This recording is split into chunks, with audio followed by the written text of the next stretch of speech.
Good evening, Atlanta United folks. We are back, episode 5, I believe, with the Scarves and Spikes podcast. It's your usual crew. It's myself, Tyler Pilgrim, alongside Sydney, Hunt, and Tommy Moose. I made it with 1 minute to spare. Coming 1 in minute. hot. And Sydney's over here holding up the Opa sign, getting ready for the Greek news. I forgot to bring in a plate to smash on the ground, but the sign will have to do. No Greek food. I was thinking about bringing like some lamb in here and eating it in the intro. Some little Slovakia, maybe some baklava or something like that. Super excited. We've been hitting on these news bombs every week or so, the signings and everything else going on. It just so happens that it happens the day of our podcast. It works out perfectly. Every Wednesday. Yeah. There's something. We're freaking out on Tuesday. Like usually like Tuesday afternoon, we're like, oh, this will be like a 30-40 minute show. Easy. And then like two things happen. Like something happens Tuesday night and then something happens Wednesday morning. It's great. Yeah. We're spoiled.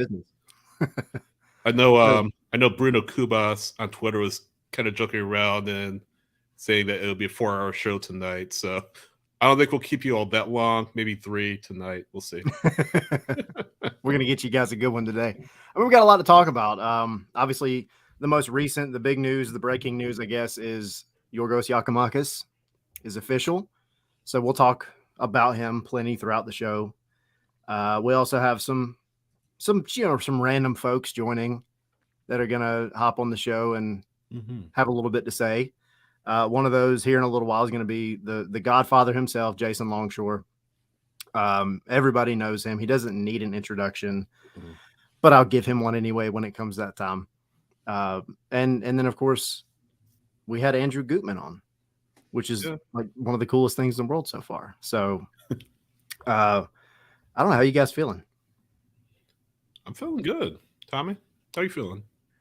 I'm all right. I'm so mad I didn't ask Andrew for that hoodie. Like when you watch this interview, like it's a beautiful hoodie. It's just such a beautiful thing. Like I've been looking at the team store. I'll tweet it when it comes out after I buy mine, so make sure my size still stays in. But like I've been stalking the Adidas website, MLS store, looking for that hoodie, and it's just been nowhere to be found. I'll get it.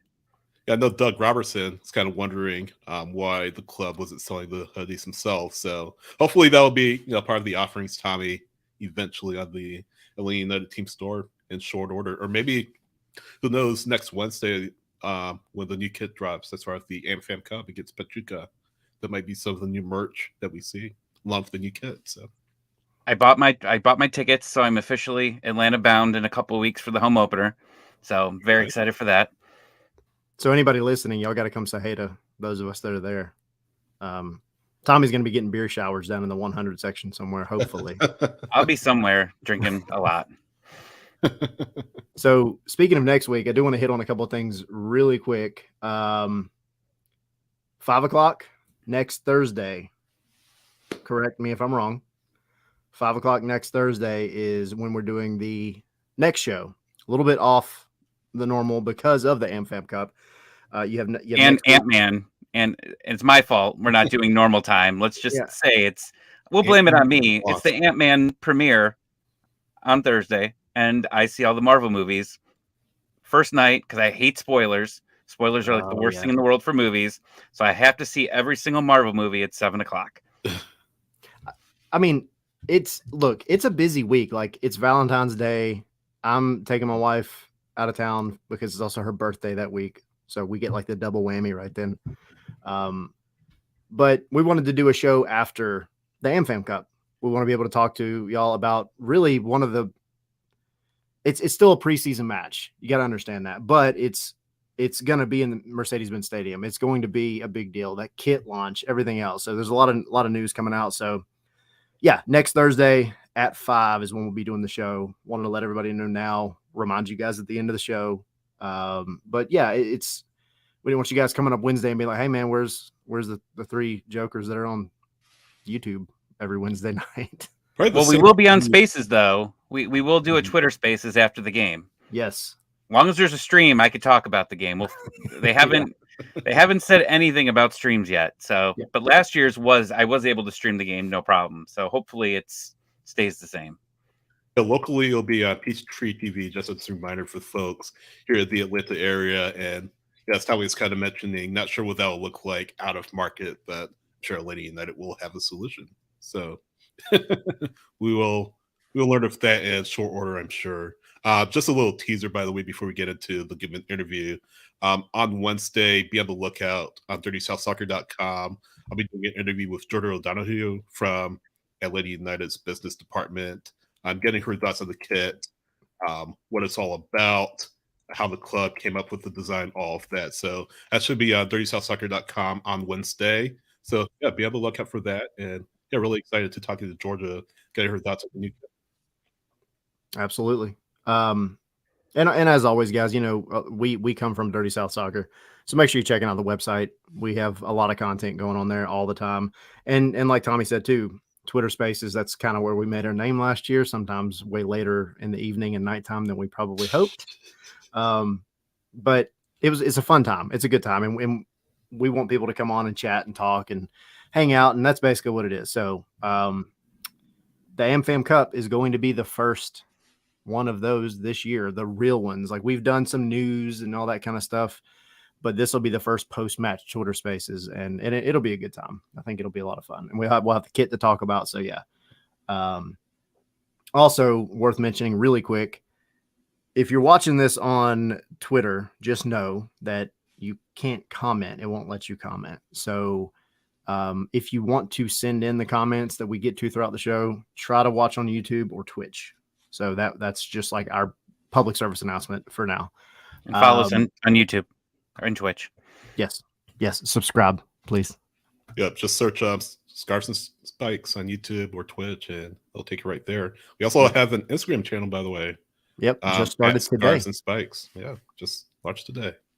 So yeah, at Scarves. Pretty much everything is at Scarves and Spikes, except for the Twitter, which is at Scarves, the letter N, Spikes. So somebody took the A and D spelling. We don't know who, but yeah, some culprit out there. Shame on them. Did I mess up?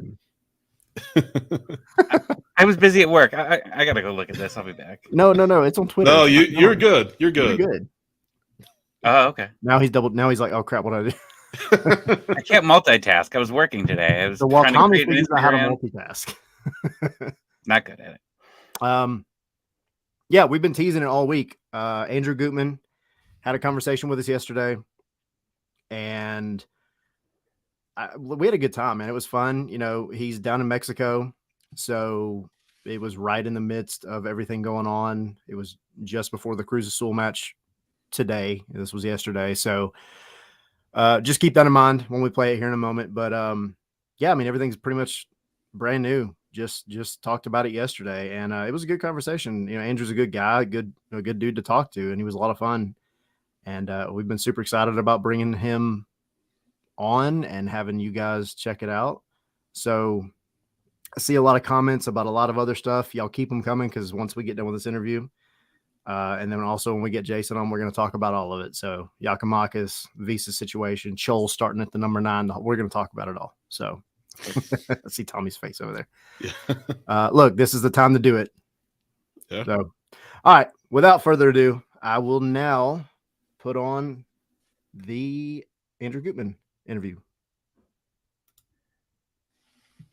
First question I have for you that we wanted to throw out there just to get it started off right. You kind of took a little bit of a fan favorite role last year, I think, from your work ethic and all that. So I got to ask, very first question. Do we call you Andrew or do we call you Gutman? Which one do you prefer? You can just call me Andrew, I guess. I feel like the Gutman nickname started to rub off on some of my teammates, because now in training I get called that as well. But I don't mind. That's a good I think nickname. it's a good little nickname. So y'all down in Mexico, you had the Atlanta match a couple of days ago. I'm sure you've heard that the stream was less than ideal from Atlanta. It was impossible to watch. So we wanted to just kind of get an idea from you. Mm-hmm. How did that match go? How did it play out? What kind of stood out to you in terms of what went well and maybe what didn't for the team? Yeah, I mean, it was a good match for us. They play a style that I don't think I'll ever see again. They played a style where they wouldn't have any midfielders in the middle of the field. They would push them all out wide, create overloads. So in that sense, it was good for us to learn how to adapt mid game and try to figure out how to defend against these guys. I think in preseason, we're not so much focused on the results, but we're focused more on, implementing our style of play offensively and defensively. And I think we were able to do that. Then obviously when you're down in Mexico and you're playing lower division sides, the pitch isn't the best, and the stadium isn't the best either. So it's all about just adapting and trying to push through the game as best you can. I thought, especially my group in the 60 minutes, I thought we did a really good job. So Andrew, all that being said, compared to the Chattanooga game and then moving on to the Atlanta game, what are some of the tactical things that Gonzalo had you all working on in training?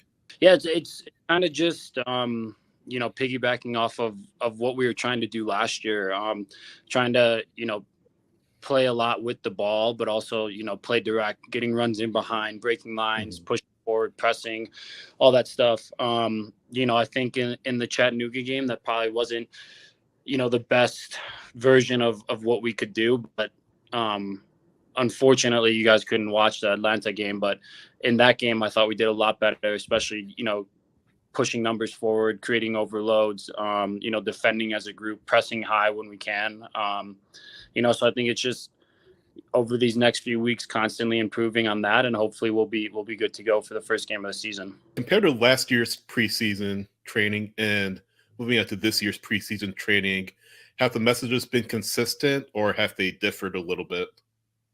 No, I think they've been pretty consistent. I think, every year there's going to be some tweaks. There's going to be some things that change. Even if you win MLS Cup, you're always gonna change things and try to evolve. That's just how the sport is. But I think Gonzalo and the staff have been pretty consistent on the overall style of play that we want, and the main points, at least for me, have been the same last year going into this year.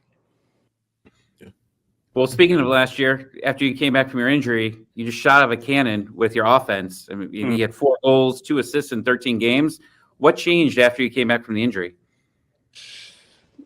Honestly, I think it was, I just started finishing off chances. I think before the injury, I could have had 4 goals and 2 assists as well. I think, part of it maybe wasn't me being as clinical in the final third, or a bit unlucky as well. And then, in the second half of the season, things started to just click for me and kind of got on a roll.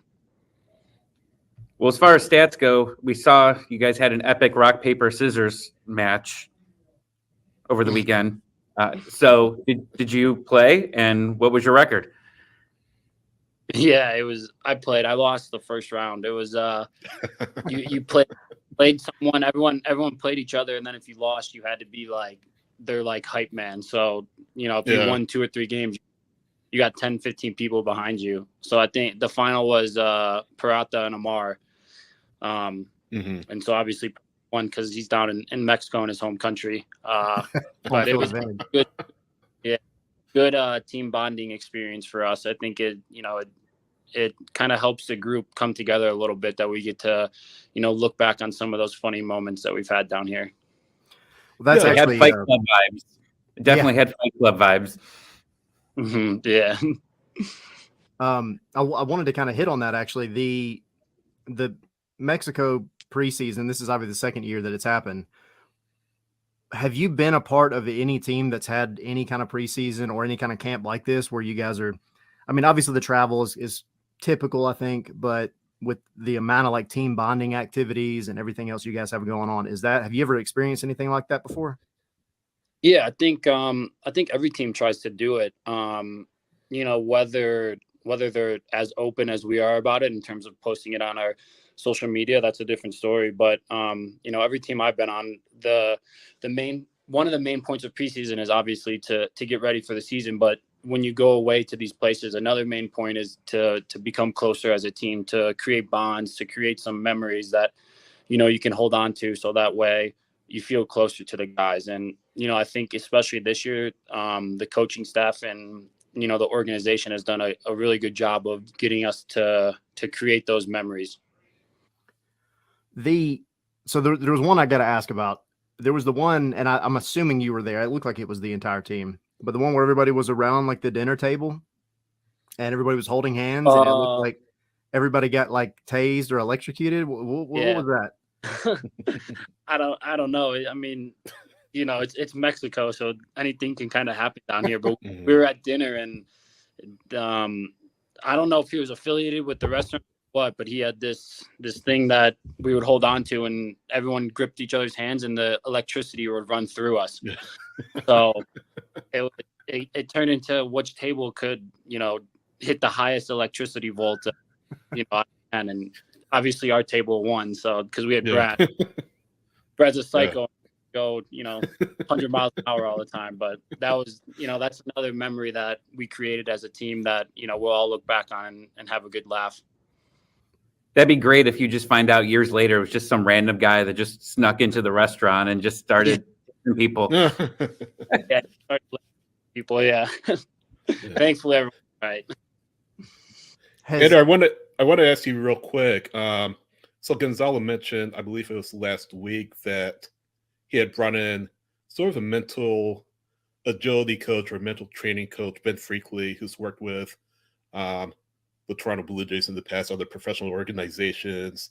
And he's worked with you, I believe Gonzalo was saying, since last year, and he's with you all in Mexico. What are some of the messages that Ben is saying to the team throughout this camp, and what has he been saying to the team over the past few months? Yeah, it's he wasn't brought in to kind of be the mental coach for the team. He was more brought in for personalization of what each player needs. Right.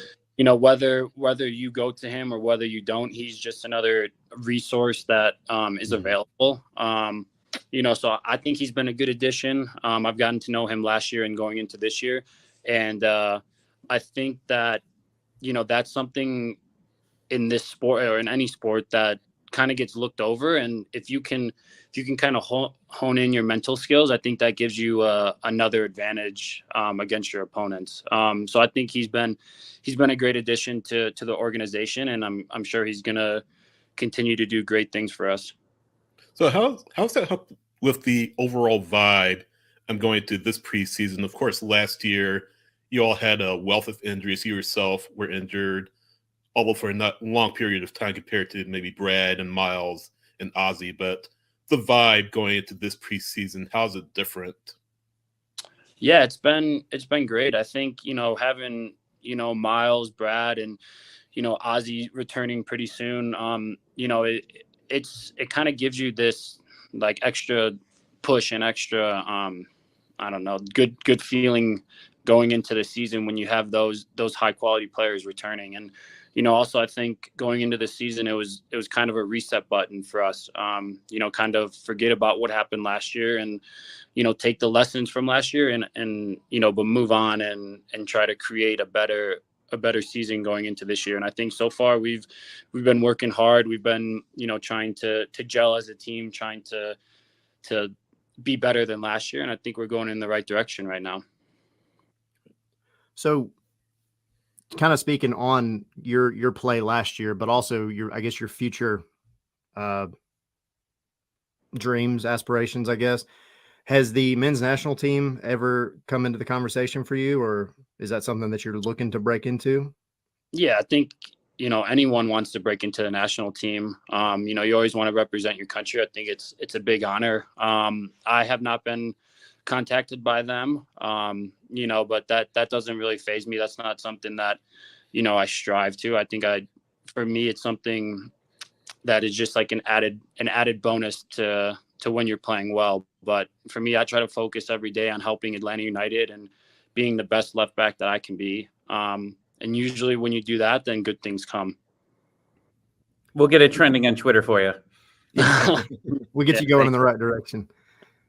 You because you were described. I think Matt Doyle from MLS. He said you were one of the top, left backs in the men's national team pool. But I think when somebody were to look at your play from last season, especially, they would look and they would say, this guy plays left back, but he just ends up in like the most opportune places, and somehow gets on the end of these balls in the 6-yard box. How is that something by design? Is that something Pineda has kind of mentioned to you, or is that something that's just been like, hey man, I'm just going to try to get into the best positions possible when I see the opportunity? Yeah, I think it's kind of a combination of everything you said. I think one of the reasons why I can do that is because I'm able to, run up the field, but then also run back and defend. So Gonzalo he gives me a little bit more freedom on doing that, just because he knows that, I have the fitness to get up and down. And, it always helps when you have an extra body in the box. But at the same time, I also just try to exploit the spaces and create these situations where maybe Thiago Luis or, someone can find the ball in a pocket if I drag a player away. And, sometimes when I do that, I kind of just end up keep running and I find my way into the box on the end of something. So I always say, like, if you don't make the run, you're never going to score. So I always make the run. Yeah. Fair enough. So I know you got a couple minutes. Wanted to ask, so it was pointed out that you took a Greece trip in the off season. How was that? Where'd you go? What was that like? Have you been before? No, I'd never been before. My girlfriend and I, we went to Athens. We saw the Parthenon. That was amazing. 2 days we were there. And then we went to Crete, like a bigger island, did a little exploring there, stayed in Hania, which is like an old school style Greece town, which was amazing. Then obviously when you go to Greece, you got to go to Santorini. So we went to Santorini, the whole, villa on the mountain. It was an unbelievable time. A trip that I'll always remember. And so, yeah, it was a good time. That's awesome. Any other destinations on your list, or any places you'd like to see soon? Not soon. I mean, we got the season coming up, but right. Well, in the off season. Yeah, my girlfriend, she's Filipino, so she wants to take me to the Philippines eventually. So I think that's going to be next up on the list, probably coming up here soon. Okay, sweet. All right, last two things. One, y'all playing golf down there, it looks like. Mm-hmm. Who's the one to look out for? How are you doing? Who plays with you? Yeah, it was our off day on Sunday. So it was me, Brooks, Jackson, and Miles. We went out golfing. One of the assistant coaches has some good connections down here, so he helped us get a tee time and everything. But I would say Jackson and Brooks are probably the two best. Miles and I go for the good vibes and having fun. Occasionally there, but no, it was a good time. It was a good little small group activity for us to do, kind of get away from everything, forget about soccer for a day. Yeah, we had a good time. Sweet. If any of you saw Gareth Bale at the program last week, you guys think to yourself probably on the professional tour once your soccer career ends or anything like that? I mean, probably not me. Maybe Jack Brooks. They're pretty legit, so I could see them doing something like that after soccer, for sure. Yeah, golf for me is totally I'm gonna go have fun. We'll see what happens, kind of thing. So I get it. Yeah. All right, last little bit, because I know we're cutting it close. I just wanted to do just a quick little three quick questions, almost like a rapid fire type thing. Just fun, whatever comes to your mind first. Super simple. 3 questions. You good with that? 3 quick ones. All right. What's your favorite band? Ooh, my favorite band. That's a good one. I would probably say Red Hot Chili Peppers. Okay. Okay. Favorite, I think I know the answer to this one, but favorite sport besides soccer? Favorite sport besides soccer? I don't know. Well, let me ask you, what do you think it is? Because you said you might know. I think is it baseball? Yeah, and I was going to say It's actually basketball. You're Indiana. Tennis. Tennis. Okay. Okay. Yep. Totally didn't have that pegged. Yeah. So Lynn, let me ask you this: how are you at tennis? Is that something you play often? I don't play it that often just because I don't want to, injure myself doing something dumb. But I love watching tennis.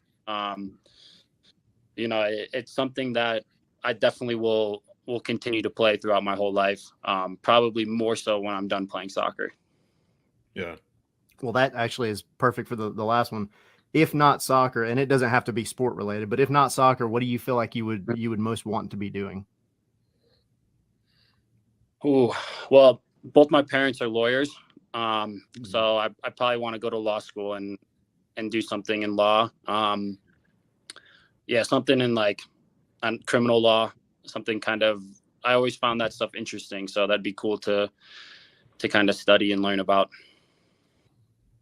Sweet. Very nice. See, I wouldn't have had you pegged for any of that. I thought baseball because I remember the mic'd up thing from last year, and you were talking about you used to play baseball. So that's because that's what I grew up playing as well. I was a baseball guy.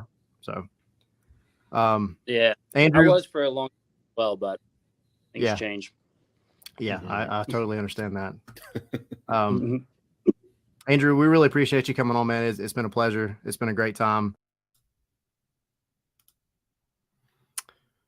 And we're back. So, first of all, y'all got to get the hashtag Gutman to USMNT trending on Twitter. We told him we would do it, so it's got to happen. But no, I mean, what are the takeaways? What did you guys think? Because there's conspiracy theories already floating out there. His trip to Greece and the news today. So, what's up? What you guys think? He was scouting. Yeah, He knew before anybody. Yeah, exactly. Yeah, if y'all missed it, Andrew had got to Crete with his girlfriend. Well, he went to Greece, but he went to Crete, which, as Parker pointed out, is where Giorgos Giakoumakis is from, ironically. So this kind of caused, as Tyler was saying, a lot of comments here in the chat on YouTube and on Twitch. So here's a good question. My entire life, I have thought it was called Crete. Is it actually Crete? Or Crete? Really? Yeah. I've learned something new today. At least that's how it's pronounced in Greek. And I'll have to fact check myself as I speak, because I could be making a fool of myself, and it looks like it is Crete. So, Tyler, you're right. I did make a fool of myself on. Man, I didn't mean to call you out on my YouTube. Not for the first time I've made a fool of myself on the podcast across 4+ episodes, and probably won't be the last, but it is. Well, now it's just Tyler that gets one. I said your name wrong. You said that. I pronounced part of Crete wrong. So Tyler's up next. I'm gonna screw something up, and it might happen before the end of this episode. I mean, honestly, who knows? My apologies, Sydney. I totally wasn't trying to call you out. No, I get it. That's me not doing my homework. So, and forgetting my Greek geography lessons growing up. But yeah, really love the interview. Doing the interview with Andrew, great guy, as we mentioned. JBG and YouTube saying pretty awesome interview. Appreciate it. Mark is continuing to fact check me on YouTube as well. See, I saw the Greek pronunciation and the Greek spelling, so I assumed it was Crete. So, but anyway, you know what's been the hardest part about the whole Giorgos Giakoumakis transfer saga? Every other country, for the most part, where it not just Atlanta, but anybody is looking for players from, Google Translate will translate that stuff. Mm-hmm. But Greek news outlets, they use obviously entirely different. It's not an alphabet, but an entirely different set of characters. Google Translate does not do that. So trying to get that information has been a nightmare. And I'm so glad it's over. I'm so glad Giakoumakis is actually officially an Atlanta United player now. Indeed. It feels like the my favorite part of that interview was I think Tyler and I were talking, I think the next night on another show, and Almada went live, and they were all sitting around the table singing, and there was a guy that was in Almada's camera's face, and he was just making some faces. He was lit. I can't even explain the faces that the guy was making, and I guess that's when they were getting tased at that same time, I think. I think it was the next night they got tased. But then, okay, the next night. So it looks like they had a lot of fun out there, But it for looks sure. like the same restaurant. That's like what every one of that's those what it videos looked looks like the same restaurant. I mean, if you're staying at the hotel, there's probably like one main restaurant that you go to. Yeah. It looks like they had a good time though. I mean, for real. And you know, going back to a point that I brought up last week, I don't know how much stock people take in this kind of thing, but it doesn't matter what kind of job you have. If you don't have chemistry and hang out with people that you work with off the job, off the pitch, whatever, you're not going to have that you're not going to know the things that you should know about that person when it matters. And in most jobs that doesn't matter really. But in a sport, in certain career paths, that's a very, very important, just intangible kind of thing that you develop. And in soccer, it's one of those big ones. Like you got guys that hang out all the time. They know how they think. They know how their teammates are going to work. They know that, hey, you know, like we've hung out so much, we start to learn how each other think. So like this Mexico trip and any of these kind of off the wall kind of activities, I think are a huge deal. And it's something that we kind of been missing a lot in the past couple of years. You started to see it in 2021, I think, a little bit when Pineda took over after Heinze left and all that. And then it kind of disappeared in 2022.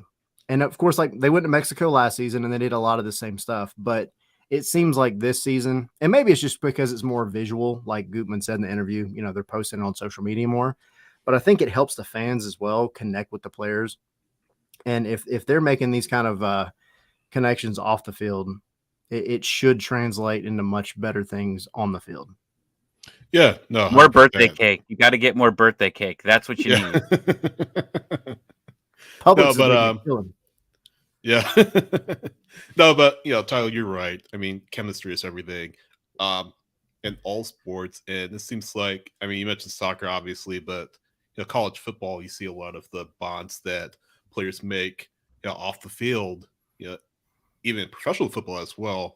Basketball, I mean, I'm not saying you don't see it at all in professional basketball, but not to the extent you would see like in the NFL or maybe even in soccer, professional soccer. So yeah, that bond is important, and it's kind of, you know, it was kind of a silly exercise and all that. And you know, Andrew had a good laugh, and all the players had a good laugh. But you know, the more of a relationship you build off the field, and Tyler, I don't want to repeat what you just said, but the more relationships you build off the field, the easier it is on the field. Now, doesn't mean that LA United is going to automatically win MLS Cup. No, but it doesn't hurt. And considering all this team went through with injuries and just the low points of the season, you know, this is good that they're able to gel in the off season, and hopefully it does result in a much better season than we saw in 2022.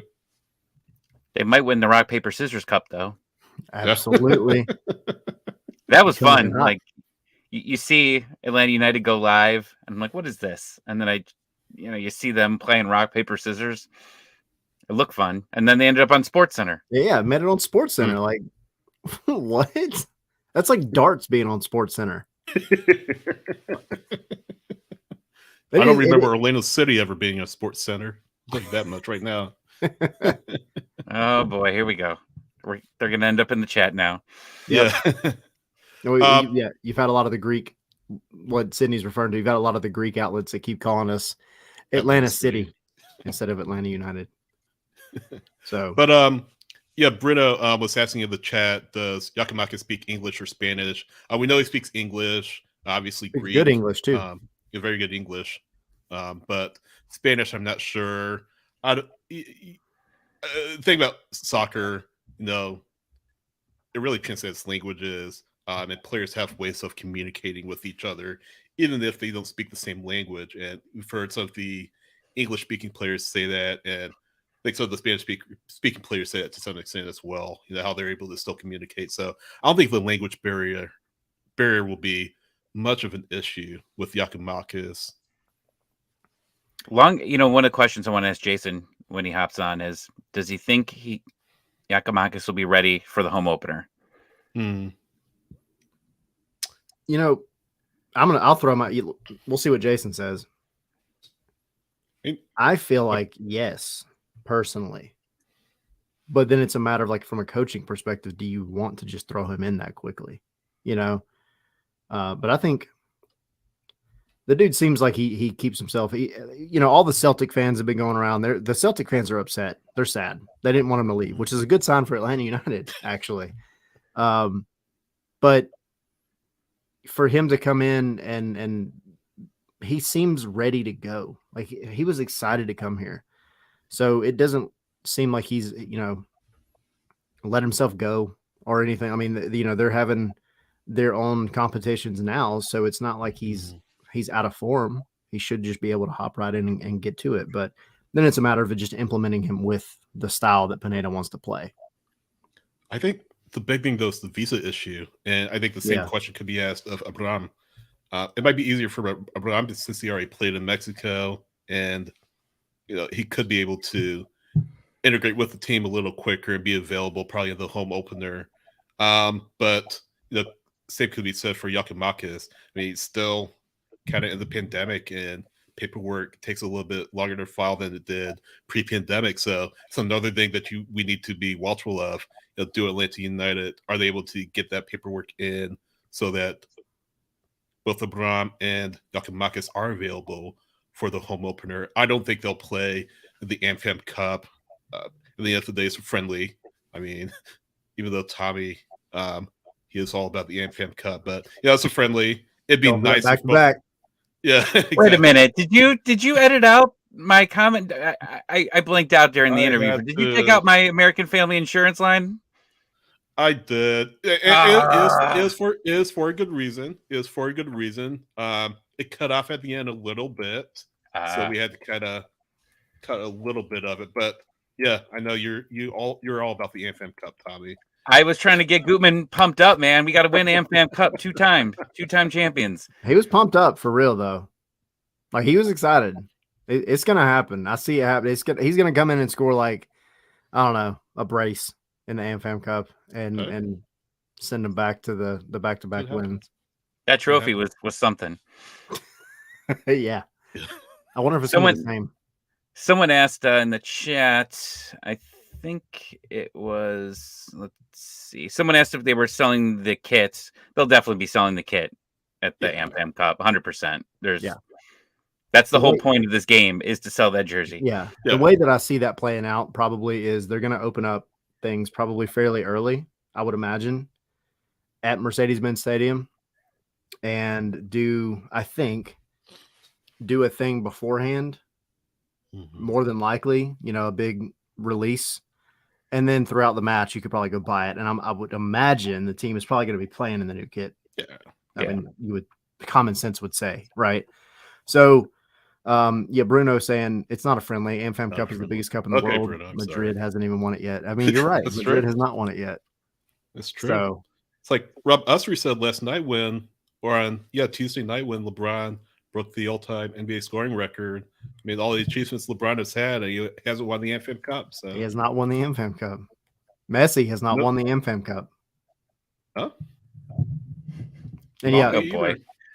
Dan in the chat saying it's not necessarily a huge trophy, but maintaining our 100% home record against Liga MX is the point for me, and that is a very valid point, especially with the League's Cup coming up this year. And we haven't even talked about Cruz Azul today, and we'll get into it more with Jason as well. But it's very hard to judge anything. Again, preseason. We have to keep going back to that preseason.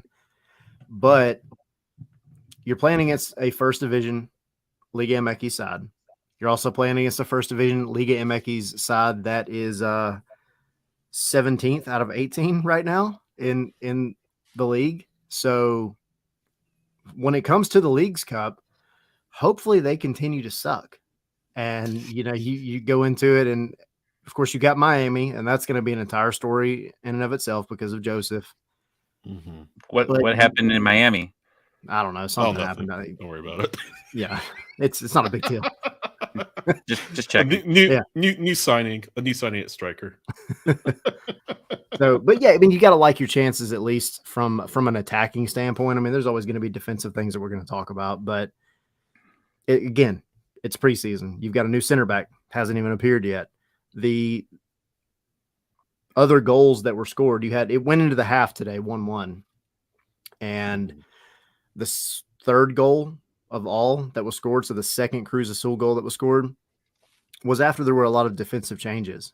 And then Luis Araujo decided he was just going to start, I don't know, doing his thing and made it 3-2. And so there's a lot of factors to take into account. But it's good when you look at the Leagues Cup because you think, all right, well, we have the firepower to at least outscore opponents. Maybe they'll figure out the defensive stuff, hopefully, as the preseason progresses and then we get into the regular season. But I don't think today's result was bad. No. Yeah, again, it's preseason. It's you don't want to make too many bold proclamations either way. I mean, if we did that, I mean, Mateus Hazzetu would be a Golden Boot winner a couple of years back against Birmingham. So I kind of joked about on Twitter earlier today, but yeah, I think it's just important to just kind of pump the brakes. I mean, even though they gave up 3 at Chattanooga in the first half, there's a little bit of concern, obviously, but at the same time, at the end of the day, the match doesn't count. It's a friendly. It's to really get the club's legs underneath them. So, yeah, I mean, you're a little bit concerned, but at the end of the day, you're building up to the season. So, and then Bo, as we get ready to bring Jason in, he's waiting super patiently. Bo's asking, is it going to be televised? And the answer is yes. It'll be, I think you said on Peachtree TV, right? The AmFam Cup is what we're talking about. The former Superstation, the former WTBS Superstation for those that grew up in Atlanta, the former Channel 17. So I don't know what it is on cable. I have Xfinity. I've watched Peachtree TV a couple times. I still don't know what channel it is, but yeah, Peachtree TV is where it will be televised. The official sponsor of Scarves and Spikes. Yeah.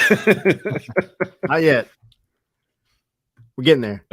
Maybe one day. Maybe one day. And also, it'll also be on the radio on 92.9 The Game with Mike Conti. And you know who else will be on there with Mike? Ooh, what a transition. I like it.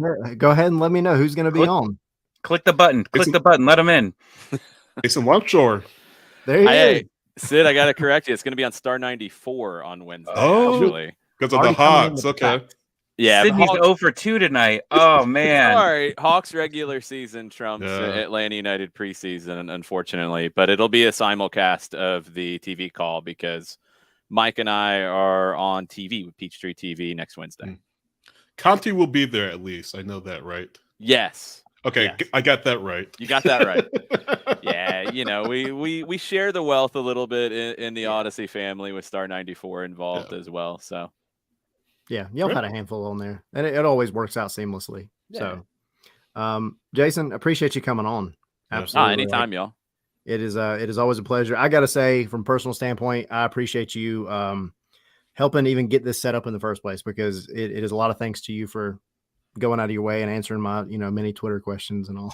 No worries. I mean, I've been there and done that and had to figure things out. And I mean, we were doing stuff back in the day using OBS and trying to sync up video and audio. And it was a lot of learning by failing. So happy to share that knowledge. Yep. I appreciate it. So, I mean, it's not like you need an introduction. You are, I mean, I don't know what nickname you prefer, but the godfather of Atlanta soccer. So Egan branded me as that a long time ago. So I want to talk about the preseason. We'll talk about, plenty of stuff. But one of the things I wanted to hit on first, I wanted to give you a kind of a chance just on here. to tell everybody about your new show on 92.9. Yeah, we kind of tested it out a little bit during the World Cup and went nightly with Atlanta Soccer Tonight. It was hectic doing a daily late night show. Luckily, we're not doing that, but we're doing a weekly late night show. Monday nights, typically 11 p.m., but Hawks could push us back. We had one a couple weeks ago. We started at 1 a.m., I was a little delirious, but, it happens. But yeah, you can listen on air. You can listen on the Odyssey app. You can also subscribe to Off the Woodwork and get it delivered to you as a podcast as well. And it's just awesome that, the interest in the game and, frankly, the ratings have backed up having a dedicated show on top of all the other content that we do at the station with, Garth Lagerway sitting in with the Steakhouse for a whole hour, with the Dukes and Bell show where they did the whole show from the training ground a couple weeks ago. It's a blast. I mean, there's not many. There's other stations that do commit more than just games, but there's not many that give you as much content as we're doing, and we're actually trying to increase that a good bit this year. Yeah. Sweet. And definitely shout out to Odyssey for investing so much to bring Atlanta United fans content that really Atlanta being a top 10 market nationwide, you don't see that investment that Odyssey have made to bring Atlanta United content to the quote unquote mainstream sports audience. So really good to see you having a strong place on there, Mike, of course, Dukes and Bell, especially Mike. I forgot his last name, Mike Bell. Mike Bell talking about Atlanta United soccer as a whole. But yeah, definitely I know, and Tyler just mentioned, I know Atlanta United fans appreciate it, and appreciate you being such a good resource. Hard to believe that we'll be headed into season 7 of Atlanta United. It's hard to think about. I remember being in the Bobby Dodd Stadium press box when Atlanta played Red Bulls for the first ever match. Take us back to that day, just when you stepped into the radio booth.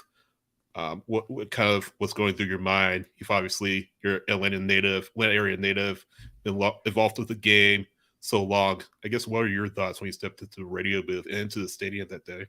That whole day was such a blur because, I mean, I've told the story before. People ask me, was it your dream to call soccer games on the radio? And it didn't exist before Atlanta United, at least in my lifetime. I mean, I know like Chiefs games in the second era of the Chiefs were on WGST. There were some of the first version of the Chiefs. There were some of those games on radio. I don't even remember where. I think some Atlanta Attack games were on radio as well from an indoor perspective. So it wasn't ever anything that I was trying to make happen. I didn't ever think it would happen. And even in the build up to that first Atlanta United season, the radio deal came together really late because, look, the TV deal was the most important thing. And that was a huge deal at the time, getting Fox Sports South and Fox Sports Southeast and all the regional coverage on the TV side. There were a lot of hoops to jump through. So radio was, on the back burner a little bit. I had a chance to call one of the preseason games over in Charleston for ESPN Coastal. Set of stations down based out of Brunswick and Savannah. And John Nelson and I went over and called the Seattle game from the Carolina Challenge Cup. And that gave me a tape because I didn't have one because I'd never called a game anywhere before that. So when things came together just a little bit more in the next week, honestly, because that was, I think, a week and a half out from the season opener, as things came together and the deal came together to get that first game on the radio, there wasn't anybody else in place and I had a tape. So I got the opportunity and I'm forever grateful to Matt Moore with Atlanta United and Darren Eales, because I know those are two of the people that had a big hand in giving the go ahead for me to get that opportunity. So, I got the call on the Thursday before the Sunday opener. So, one, I was terrified. That's one feeling that I had walking into the stadium that day. Two was just, wanting to get it right. And I was so focused on trying to capture things and just, get through it, that it's kind of a blur. I mean, the biggest thing I remember was one, like right before kickoff, after the anthem, just kind of looking around the stadium and seeing so many people in kits already, in jerseys. I didn't think that would happen, and that was so cool. And then honestly, it's after the game. Like I remember after the game sitting in the parking deck, not because of traffic, but just because of trying to process all of it. I think I sat there for 30 minutes to 45 minutes. Yeah. Just trying to process all of it because it was so crazy and just something that, I always tell people now when they get these opportunities and I talk to young broadcasters, I'm like, take everything in as best you can. Like, I wish I had done more of that day, but it was just such a crazy ride. Like, there's other games and other things I remember so much more clearly than that one. That one was just so crazy to just get through it. Yeah. And that was the thing about it, is it was just a huge mixture of emotions and everything else, because I don't think anybody, and it's kind of a cliche now, I think we're 7 years in talking about it, but nobody was expecting Bobby Dodd Stadium to be that packed out, months beforehand. Like, they didn't to expect have it to feel soccer that way, I think, is the biggest thing. Like, yeah, like, I mean, I remember in the build up to the club coming together, just when you'd hear the season ticket deposit numbers, and it's like, okay, wait a minute, are these real? Okay, they are real. Not everybody's going to get the actual tickets, it's a deposit, whatever. And then you start to hear some of the ticket numbers, and it's like, whoa, wait a minute, this is going to be a really big deal. And then that Chattanooga preseason game happens, and it's like, all right, this is going to be big. But just the vibe and the feeling and the emotion in the building was, one of the biggest takeaways to me. Yeah, I remember looking at it, as we were coming into that initial season. And again, everybody was kind of like, what to expect? Because like you said, you look at the numbers and you think, all right, well, this is cool, but are these like, is the eye test going to pass? Are you going to look at in the stands and see that many people and all? And then, yeah, you looked at Chattanooga and everything else going on, and it was like, all right, well, this is cool, but is it sustainable? And then here we are, 7 years later, and it's like, all right, well, you're still sitting as a team, as a club, and you're breaking records, still holding your own against some of the biggest clubs in the hemisphere. And it's just insane that this is where we're at still. Despite all the craziness in the last couple of years, you still have a team that's drawing crowds on a consistent basis. And it's something to celebrate.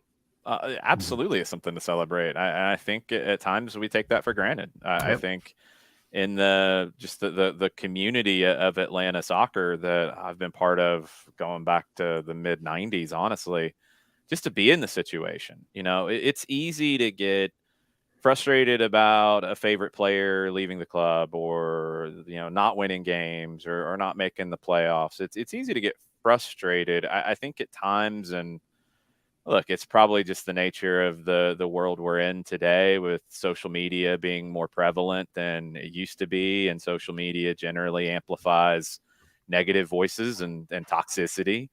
I think it's easy for that to kind of take over a little bit, but this is one of the biggest clubs in this hemisphere, in our city, period. There's you can't argue it. And if you're in Atlanta and you're a supporter of the club and you want to argue it, I have to ask why, because it's a fact. I mean, Giorgos Giakoumakis is coming from Celtic, and he was impressed by what he sees from a distance about Atlanta United. Players come here to change their lives. And, whether that's a young player from South America or somebody who is in the prime of his career in Giakoumakis, who has this opportunity, we're in a really lucky spot, and we're in a very special place. And like I said, I know it's easy to take that for granted because we are 7 years in, but sometimes you just have to think back to what 2014 was when, I mean, the highlight of the year was for soccer in Atlanta was a legit 5,000 people at Silverbacks Park for an Open Cup win over Real Salt Lake and a close loss to Chicago. 5,000. And I felt like a big deal. And that was huge. You go back 5 years before that, you didn't have a professional team in Atlanta on the men's side. You had the Atlanta Beat in Kennesaw. You go back 5 years before that, and the Silverbacks were playing at DeKalb Memorial on the concrete bleachers that, man, I'm glad we don't have to sit on those anymore.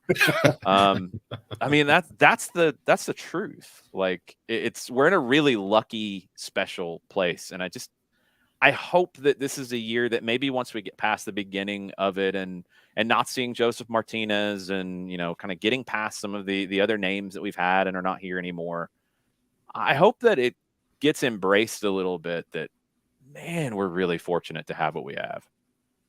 Well, I'll tell you, growing up here in Ohio, the Columbus Crew, you don't see them here or as promoted in Ohio as Atlanta.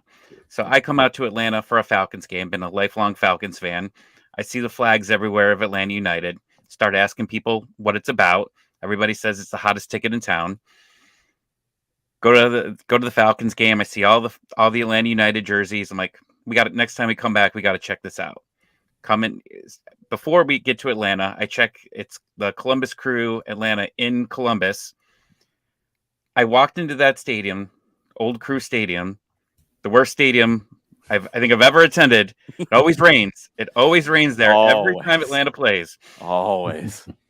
But it felt like almost like a minor league high school type game. There wasn't a lot of fans there. And I'm like, okay, this is MLS. And then I came to Atlanta the next year, came to an Atlanta home game. The whole stadium was open, 70,000 fans. I walk down to the Gulch. I see it's bigger than a Cleveland Browns tailgate out here, which is packed. And I'm like, this is something. I want to be a part of this. And ever since then, you know, I've been tweeting Jason for years, and he's taught me a lot and offered to give me advice about, you know, helping understand the sport. And I've become obsessed since then. And it's just wild. Like when you compare what one team experiences compared to what this club is, and you've seen people on ESPN talk about it, that there's certain teams that their social media pages don't have to step up because they've been doing it from the beginning. But some of these other teams for Apple they had to go hire completely new crews to be able to provide content. We are spoiled. Yeah, I mean, you quoted Frank DeBoer, not me, so I'll leave that one to the side.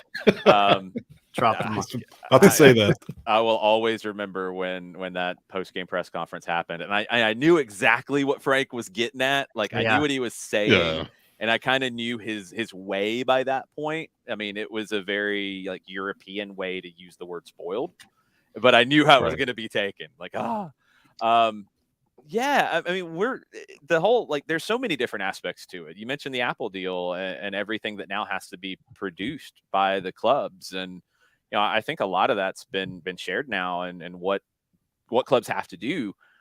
You know, for a club like Atlanta United, it's like, okay, this is a lot to do. For some clubs, it's like they have a couple people on the digital staff and that's it. And there's no way they can get all of it done. And they have to outsource it and they have to hire a company to come in and be able to do that stuff. There's so many aspects to what has been built here from the beginning. And it's interesting, Tommy, that you mentioned the Falcons connection, because I know in the soccer world, it's really easy for us to get riled up about talking about other sports, doing things on an all sports station. I think it's important for what I do to mention those connections and to hit those crossovers and talk about how things are similar from sport to sport, because it can draw some casual fans in. But the Falcons connection and the way that Arthur Blank dealt with it from day one, where it wasn't how the New England Revolution and New England Patriots were treated, where the Revs were the redheaded stepchild off to the side, and you never saw it on the same platform. And a Falcons preseason game in 2016, you know, Arthur Blank's wearing an Atlanta United lapel pin on his suit. and everything was side by side, not one here and one below. And that's the biggest thing. And that's been the conversation. And we've been really lucky at 92.9 The Game with the leadership over the years. And it started with Terry Fox, the program director. When I started, his directive to everybody was, we treat this like we treat all the other teams, and period. You know, that's one reason why we didn't go with the idea of doing a dedicated soccer show early at the very beginning, because I think maybe part of the fear was then other shows would say, oh, we'll just listen to the soccer show. It's all good. It's over there. It's in the silo over there to the side. Right. And everybody else, brings on guests and talks Atlanta United. And now we're at a point where, okay, we can go that next step and still have all the different guest appearances that the station has. But then on top of that, we can dig a little bit deeper into things on a dedicated show. So it's just the positioning. And I think in a lot of markets, the MLS team is not positioned as a major team. And, that's going to take time to some degree, because there's still the idea that there's a big three or a big four, and MLS isn't part of that, which is nonsense. You can't argue that anymore if you're talking about attendance. You can't argue that anymore if you're talking about franchise valuations. You just can't argue that. You're trying to find a reason not to recognize soccer if that's your argument. Or championships. Yeah, exactly. I mean, the thing is, people will argue it, and there are going to be some old timers that are going to fight it.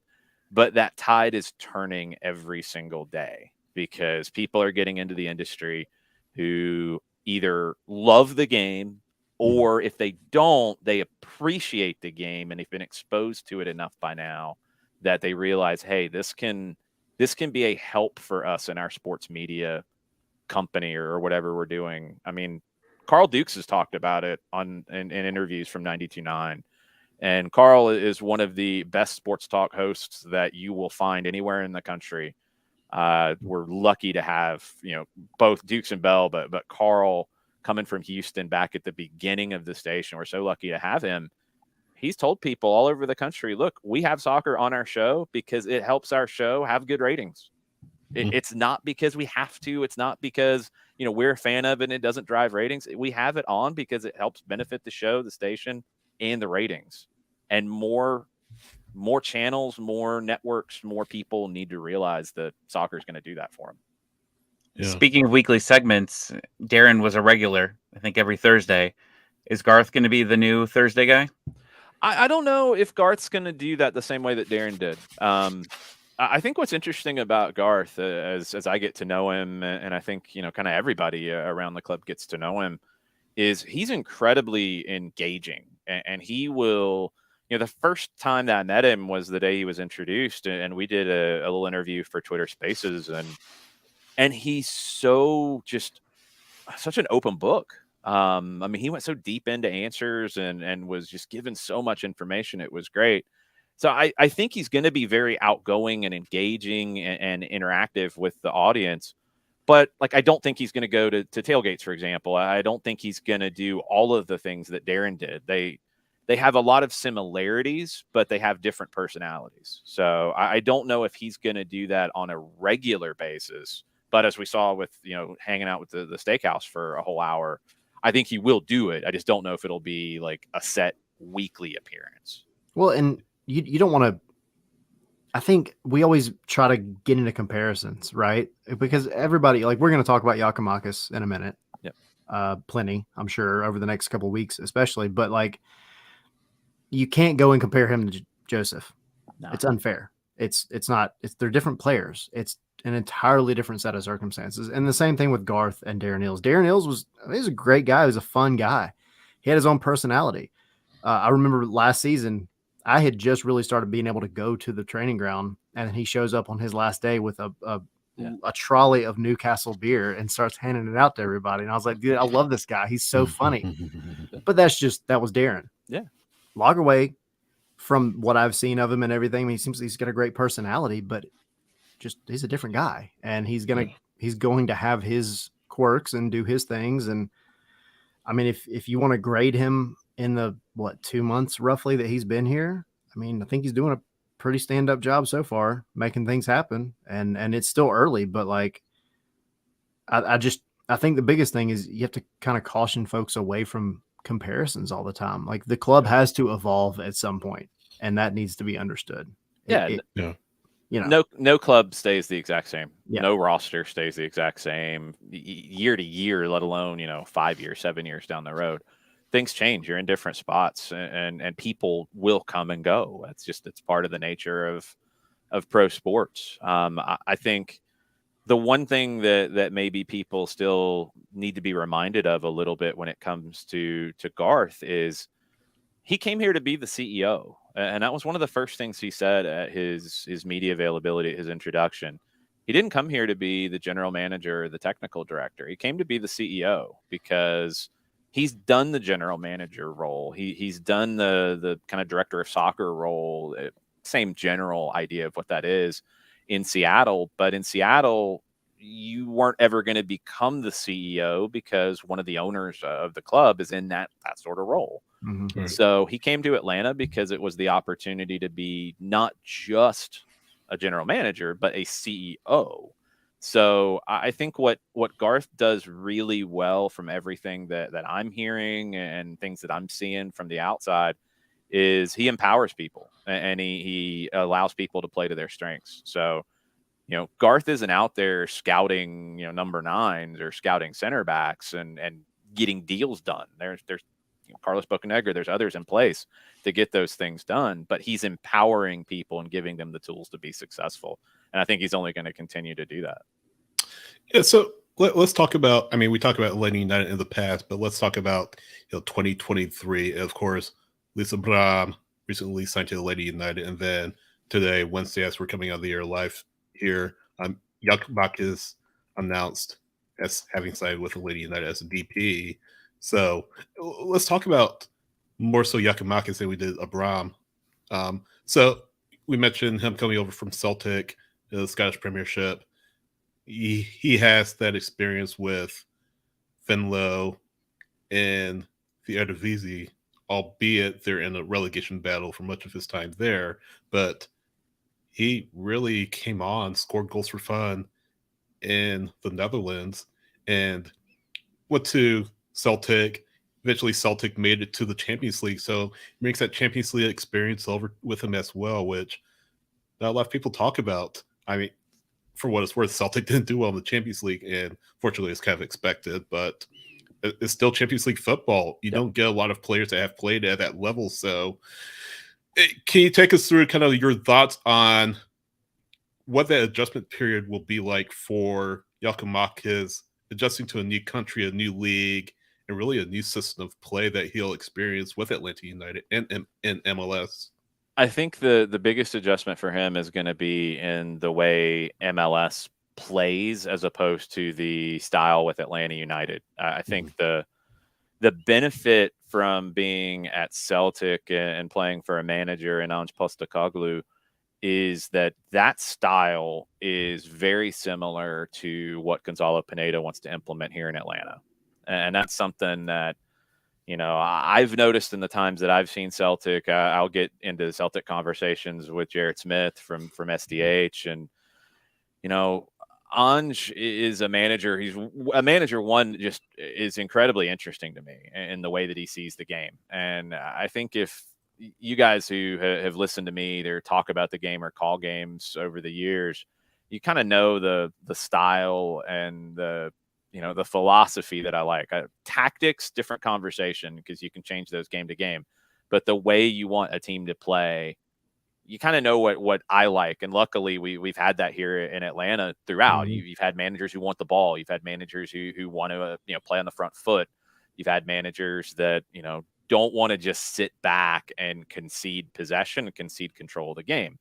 Well, Postecoglou, kind of fits into that as well. So the things that he asked Giakoumakis to do, like make those runs off the ball, like press up high, lead the press, be the first defender, those kinds of elements, that's the same thing that Gonzalo Pineda is going to ask him to do. So he's going to fit into that really quickly. Obviously, there's going to be some differences tactically because the personnel's different. But I think with the work rate that Giakoumakis has, and you add him to a front line with two very different kinds of wingers on either side of him. Derek Etienne is a guy who likes to get, kind of in behind, a little more vertical, north-south, whereas Luis Araujo is somebody who loves to come inside and get into that half space between the forward and the wing. That gives Brooks Lennon opportunity to get forward. You look at a lot of the goals that Giakoumakis scored at Celtic, and you think about crosses that Brooks Lennon can put into the 18, and you get excited when you start to think about how that can look. So I think the signing, when his name first came up and, I started to dig into him a little bit deeper, it just made sense to me. I thought, looking at guys who either Celtic had and potentially could be leaving made sense because of the tactical similarity and the profile of guys that Celtic looks at, along with the profile of guys that I think Atlanta United looks at. They shop in different places, but the profile from a player perspective can have a lot of overlap. One of the kind of quotes that stuck out to me as I was doing my digging, it was with somebody who had done some scouting for Venlo in the Netherlands. And you go back in Giakoumakis' career, he scored 55 goals in his last 90 games. Yeah. That goes back to the signing at Venlo. Before that, he was a little more hit or miss, and he was kind of bouncing around. He needed that opportunity to play consistently, and I think play somewhere that suited his strengths. And the Eredivisie was a great spot for him to then jump to Scotland. But the scout who worked for Venlo said that, the things that opened his eyes to Giakoumakis when his name came up were he's strong, the link-up play is good. He's somebody who can play well in the counter attack. He can drop into the midfield to open up space for wingers. And again, we think about Etienne and Araujo, that jumps out. But the number one thing that clicked with me when I think about what an Atlanta United striker needs and why Giakoumakis can fit is he has that really perfect balance between a goal-hungry number 9 who wants to score goals at all costs with the number 9 who kind of has an eye for his teammates and can open the game up for others. So he's not going to have 10 assists a year. I don't see that, but he's not a black hole as the 9 either, to where the ball comes into him and it's going to be a shot or it's going to be a turnover. So you need the number 9 in a system like Atlanta United has. And we saw Joseph Martinez adding these elements to his game over the years. You need a number 9 who brings others into the play and not always just with his runs, but with the ball at his feet and looking for Araujo in the half space and playing off of that, or Etienne making the run in behind and looping one to him, or dropping back to Almada or Josechu coming through the midfield. Yeah, and that's... I was going to say real quick, you mentioned Jason Lennon on one side of the defense. Obviously, Gutman will be another player that will benefit well, as T. Riddle mentioned in the chat. So looking forward to what service Gutman gives on the left side to Giakoumakis and how that opens things up. Yeah, T. Riddle, not forgetting about Gutman at all. I'm just talking about when you think of crossing and quality, Brooks Lennon is one of the best in Major League Soccer. Mm-hmm. So, and I think one of the reasons why the assist numbers haven't been really what the expected assists should be or the completed crosses should be for what Lennon's done during his time in Atlanta is Joseph Martinez wasn't the same forward that he was during Julian Gressel's heyday. I mean, the first year, Brooks Lennon didn't play with Joseph Martinez outside of a few minutes here and there at the beginning. So, and then as time went on, you didn't see Joseph. If you look at heat maps, I mean, again, like stats and that kind of stuff can give you some of the story. You have to connect it with everything else. But if you look at heat maps, Joseph was dropping deeper and he was dropping more to the top of the 18. So without those runs, the crosses from Lennon weren't connecting as much. I think with Giakoumakis, you're going to have more of those crosses connect. And then what happens, because Gutman is a crosser, absolutely, but he's also somebody who's going to make those runs in behind with Etienne or overlapping Etienne and he drops. I don't look at him as purely whipping in crosses from the outside. Where he's going to benefit from somebody like Giakoumakis is the movement. You know, when Giakoumakis makes a run, so ball moves to the right, you've got the work there with Araujo and Lennon. Giakoumakis makes a near post run. Gutman's going to have the backside of the play to himself along with Etienne. he's going to get opportunities that way. I think that's where he's going to feast a little bit from Giakoumakis' pressure and presence. And I actually think, because we always talk about, Pineda 2022, and everybody wants to talk about, tactics, formations, and all this and whatever. But I think it's pretty clear to see that Pineda, to implement the style that he wants, he needed a guy like this. Yep. And that's nothing against Joseph. Joseph is just a different player, and he always has been. Joseph of 2017, 18, and even 19, although he was playing a little bit differently in 19. Yeah. The first 2 years of Joseph would have been a good fit for Pineda's system. Different than I think you'll get out of Giakoumakis, but a good fit, a better fit than the Joseph we've seen in 21 and 22, because he had a debilitating injury. Yeah. And it has affected how he will play the rest of his career. He can still be effective, but can he be effective in playing in this way?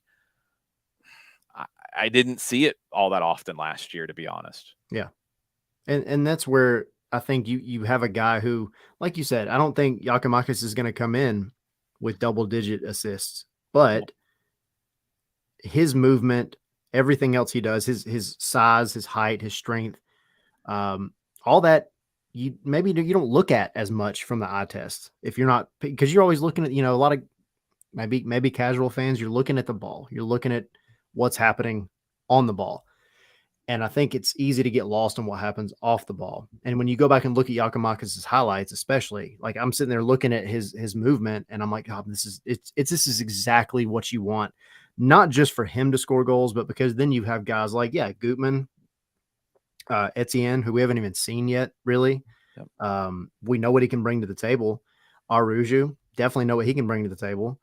I mean, Almada, haven't really hit on him much, but you've got guys that will then feast on that empty space that he's going to create. And, I think when we go back and look at his past few seasons, it's easy to look at his last season and say, oh, well, he dropped out of favor and this and that and the other.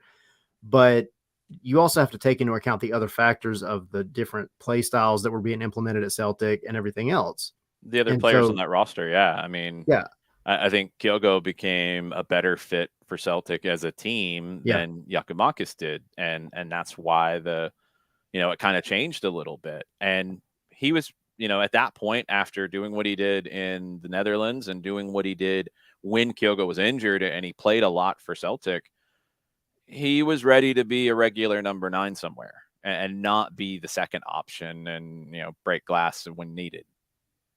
Which is understandable. I mean, that's, and I think that's what's beneficial about, you look now at a guy that seemed hungry to come to MLS. And you touched on it earlier, but even in his 17 questions he did with Atlanta United that came out today, I thought it was very enlightening, because it's been reported the entire time that he wanted to be here as opposed to Japan. And having a guy that wants to be here, having a player that wants to be here, who is playing for a team that seems to fit every box that he wants, that's a huge psychological factor that I think people forget about. And he's a now fighter. He's absolutely a fighter. When you saw it with Venley, you saw it with Celtic. He is somebody who, you come from the island of Crete, you make the charge up the Greek divisions like he did. He's a fighter, and he defends the colors of his club really, really well. And you add in the fact that, he's got 2 young kids now, and you're looking to better the life of your family, and Atlanta's a great place to be. Yeah.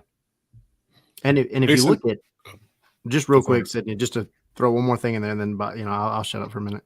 But if you, I'm rambling a little bit. No, you're good. This is great. But no, I mean, I kind of brought it up with these guys beforehand, but if you look at social media over the past couple of weeks, since the rumors really got going and it seemed more like, he was definitely coming to Atlanta, you look at Celtic fans and look at how they're upset that he's leaving. Even though he's not their main starter, they don't want him to go anywhere. And I get it, but from an Atlanta perspective, that should make you happy. Yeah, because I've you're getting a actually guy. had some fans reach out and Yeah. say, like, you guys are getting a great one. We Yep. love him here. It's a factor in all of this. But again, I think the reason why that kind of love affair with him and the Celtic fan base started, it wasn't just because of the 99 Luft Balloon song, although I really hope that we hear that in Mercedes-Benz That would be Stadium this year. amazing. That's going to be so cool. And Put in the request. there's not a ton of words in it. I think we can do that. I think we can make that one work. But it's his fight. He's somebody that I think, we've seen this over the years here in Atlanta. Guys who are scrappy. Andrew Gutman's a prime example. Guys who, get stuck in, and guys who work hard. And those Dom Dwyer endeared himself to the Atlanta United fan base last year with these qualities. I think that's why Celtic fans fell in love with him. He came in at an opportunity when they had some injuries. They didn't know how it was going to go, and he had a great year. And even though he's the number 2 there on the pecking order, they still wanted him to be at the club. And he, of course, at this stage of his career, this is a big move for him, maybe the biggest move of his career. And you're at the beginning of a new cycle for a World Cup, and he's somebody who has really only recently started to factor into the Greek national team. And Greece can qualify for 26. Yeah. And if he comes over here and plays well and continues to develop his game, he'll be part of that process. So the most important question I think fans want to know, do you think the visa clears by opening day? I've learned not to predict anything when it comes to the federal government, so I won't. It's a good point. I think in terms of, let's say it does, and will he be ready and can he contribute? Yeah. I don't know if he'll be 90 minutes ready, because he has been kind of to the side of the Celtic squad here for probably a couple weeks. But he was also in mid-season, but then you had the World Cup break. So it's a little hard to gauge exactly where his fitness is, but it's not off-season fitness. Right. So I think he'll be able to contribute on opening day if the visa comes through. And, he's expected to be presented to the media on Friday. So, I don't know when the process started and how fast it'll go. It seems like it's happening a little bit faster than it has in the last couple of years. So fingers crossed. Yeah. So we all know that Garth Lagerwey on the Men of Blazers live show a few weeks back here in Atlanta said that his expectation for Atlanta United would be a top four playoff spot in the home playoff match. Now, a quick qualifier before I ask you this. We don't know what the playoff structure will look like in 2023 yet. Yeah. I know, Everybody gets in. Everybody. right. Everybody's in. Everybody gets in. I know. No, but I know Tenorio and Stitch Call over at The Athletic have reported that the playoffs could expand to maybe 9 teams per conference with a best of 3 first round or whatever. I forget what, but I'll have to go back and look. Yeah. What are your expectations for Atlanta United in 2023? Really, what's the ceiling for this club, and what's the floor for this club this season? In my mind, the ceiling is they can win MLS Cup if everything falls into place. I think with the talent that they have and getting, the additions that they've added, but then also getting Brad Kazan back, getting Miles Robinson back, getting that personality and that leadership back, I think absolutely they can win MLS Cup. I think there is a wide range between the ceiling and the floor. And probably the biggest reason that's the case is we didn't really get a good picture of what this team could be last year because of all the injuries, and Sure. When you go back and look at 2022, and I was just looking at it earlier today, again, XG and all that doesn't tell you the whole story, but they, out of 34 games, had a higher expected goals number than their opponent in 20 of those. 13 times the opponent had the better number, and 1 time it was equal. Okay, that doesn't match up with the record. Why is that the case? And you look at some of the individual mistakes, and you look at the lack of continuity, and I think those were big factors in it. So, you don't have that year to build on, where some clubs have 22 to build on for 23, and you feel like you have a better picture of what they will be, for example. I don't know exactly for Atlanta, but that front 4 that we now know will be in place of Araujo, Etienne on the wings, Giakoumakis as the 9, Almada as the 10. That is impressive. You get, and I think they have the best fullback group in the league with Lennon, with Gutman, with Wiley, with Hernandez, with McFadden. That's 5 guys for 2 spots. Hernandez can play on either side. Lennon can play up higher if you need it. Wiley can play up higher if you need it. McFadden can play up higher if you need it. McFadden played on the left in Chattanooga, I think, for a reason. Yeah. So you've got a fullback group that is the best in the league, in my opinion. You're getting back your captain and your leader in Brad Gazan. Yeah, I know we saw 1 goal that was given up. I think there's been a lot of things created from not seeing any other goals that have been given up. Or at least not seeing it through a potato. I think there might have been a couple of potato cam shots out of Atlanta. I mean, you can only draw so much. Yeah. And the mistake that happened at Chattanooga is just a weird one. It has nothing to do with the run of play. Get that out of your system kind of thing. Kind of. It feels like it. So Yeah. you get him back. And the other thing is you get back a center back that before he was injured was going to be, if not the first, one of the first 2 or 3 names on the team sheet for the U.S. men's national team at a World Cup. So, like, it's not even just Giakoumakis and Etienne and Abram who is going to compete with Parata and maybe displace him, maybe not. You're getting back a U.S. men's national team center back that is as good as you'll find in the league, and you're getting a goalkeeper who's been as good as goalkeepers in this league. So, like, that's a lot. That's what you're getting back. I think if this team can stay together and build chemistry, I really like it. The unknown one, just because of the injuries you saw last year. How do you deal with injuries if they happen? Because you're going to have some. There's no way around it. Yeah. And the other one is a little bit harder to quantify for me. Having Joseph Martinez in this team for as long as Atlanta United did, Joseph was a leader. He wasn't a traditional leader. He was he cast a big shadow over the roster, the locker room, even if he didn't say anything. You played off of what he was doing, Right. like his mood set the mood. Those kinds of things were definitely there. So now that he's not there, Brad's back. Brad's voice was there last year for a good bit of it, but he wasn't always the same presence because he couldn't play. Brad's voice will be there. Osvaldo Alonso is another big factor, having him in the mix because, man, before he got hurt, they were 3-1-1, and they hadn't lost in a game that he had played in.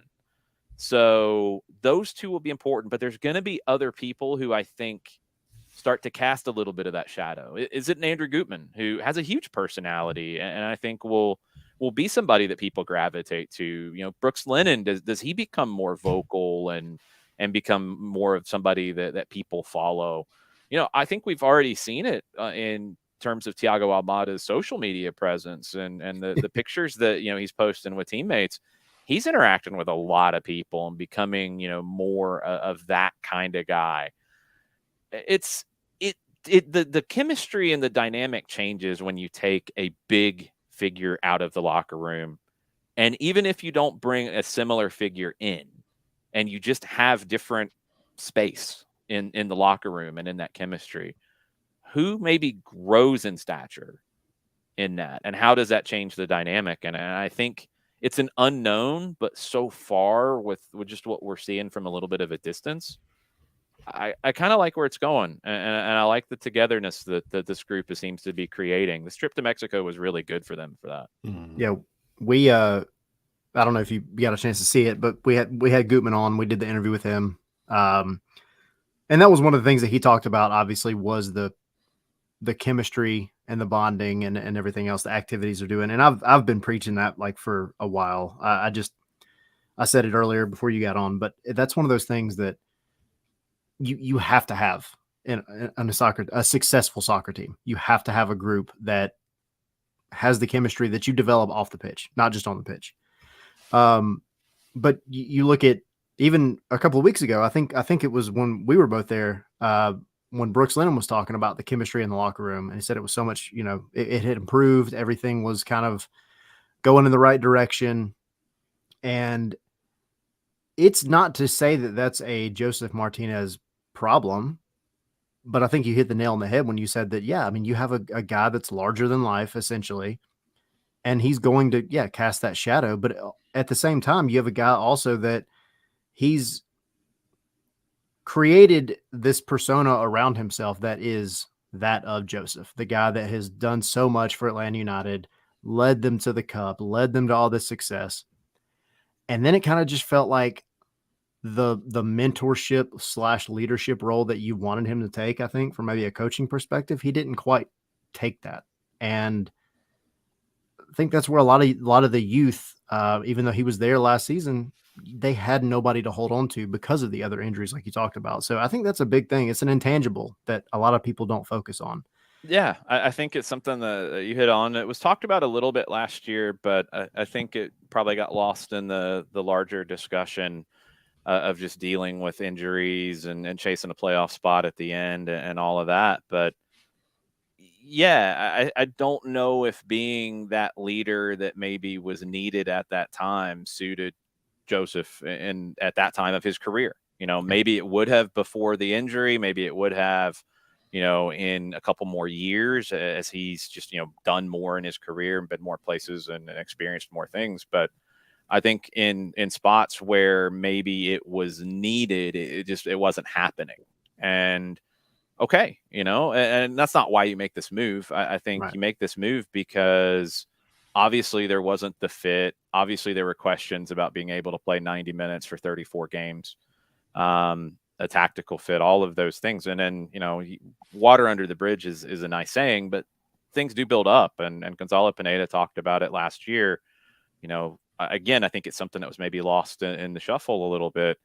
It wasn't like there was just one issue. It wasn't like the Portland thing was the only thing that happened. He said there were other things that he dealt with internally. And, you're not going to hear about all that. But it was probably time for a clean break.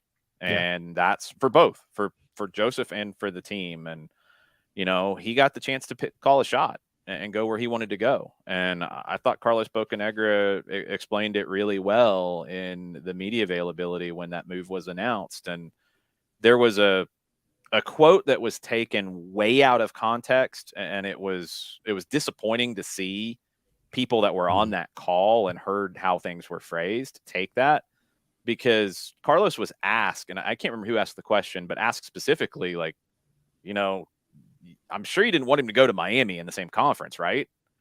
And he said, no, of course not. You'd like for him to go out west or go to another team, in another league, so you don't have to worry about that. But this is where he wanted to end up, and the club acquiesced to that. And yes, the club could have been difficult about saying, we don't want you to go there. We want to go somewhere else. We see that in sports all the time. Yeah. We see that with trades. We see that with players who, want to go to a rival, and no, we don't want you to go to that rival, and we're not going to let you go to that rival, and those kinds of things. That's pro sports.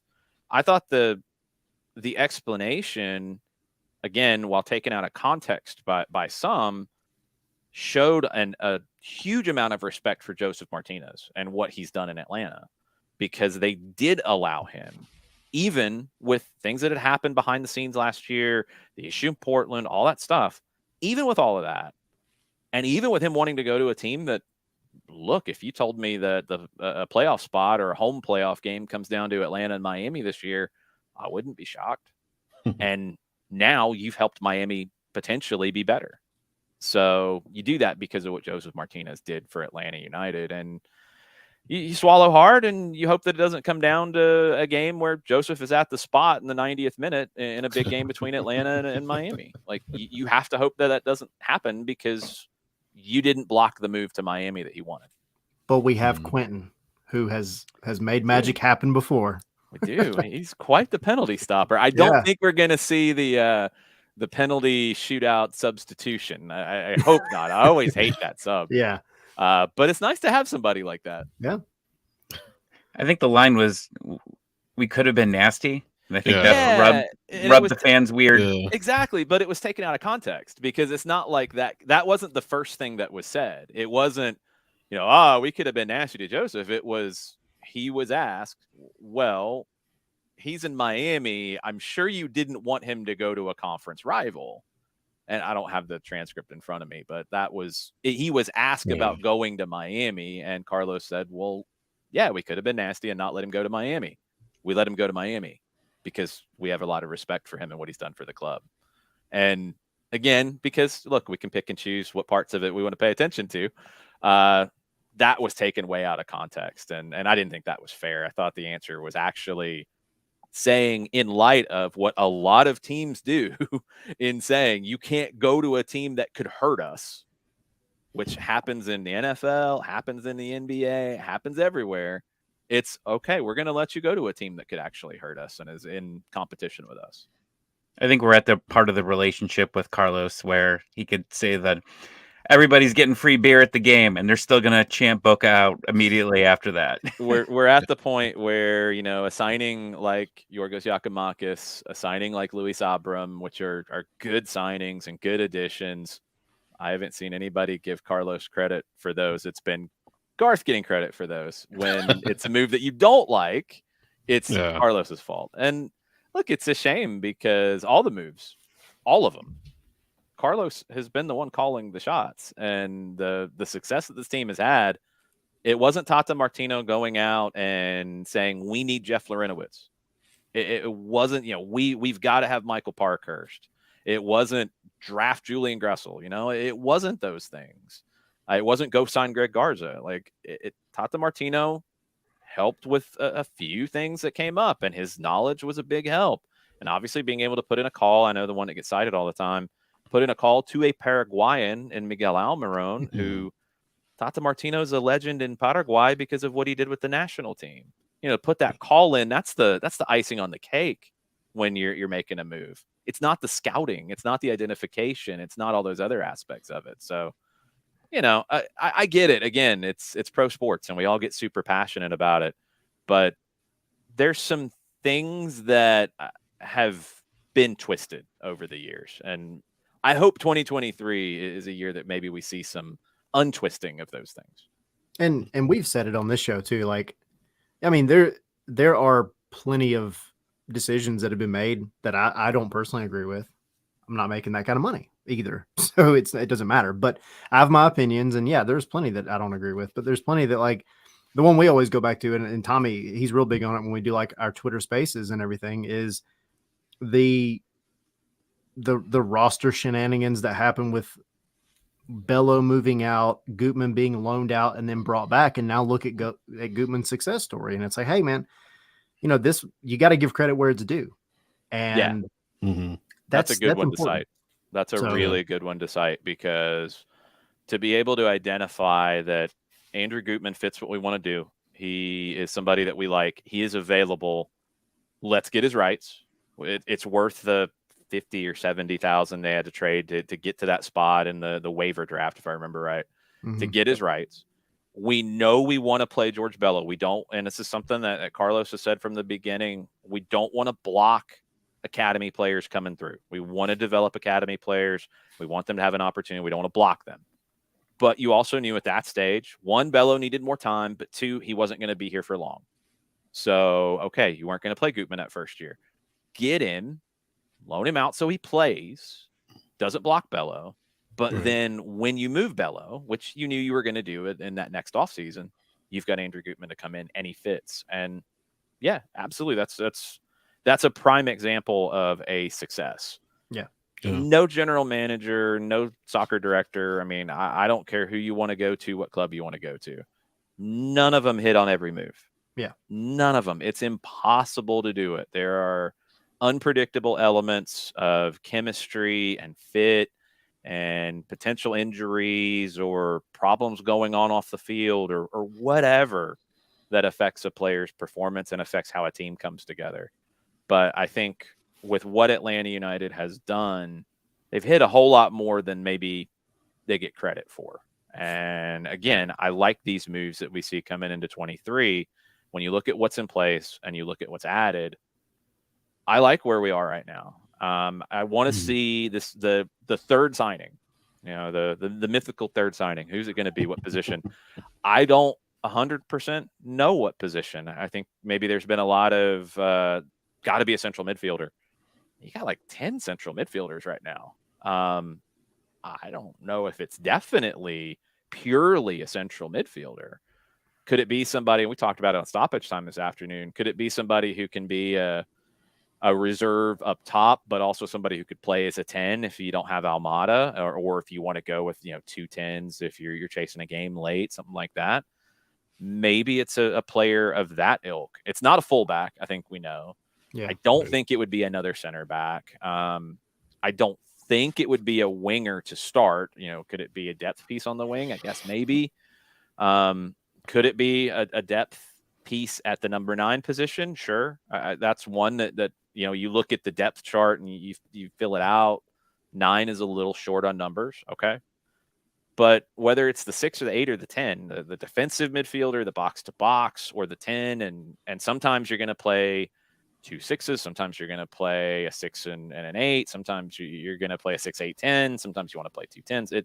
That's all tactics. That depends on the matchup and what you want to get out of the match.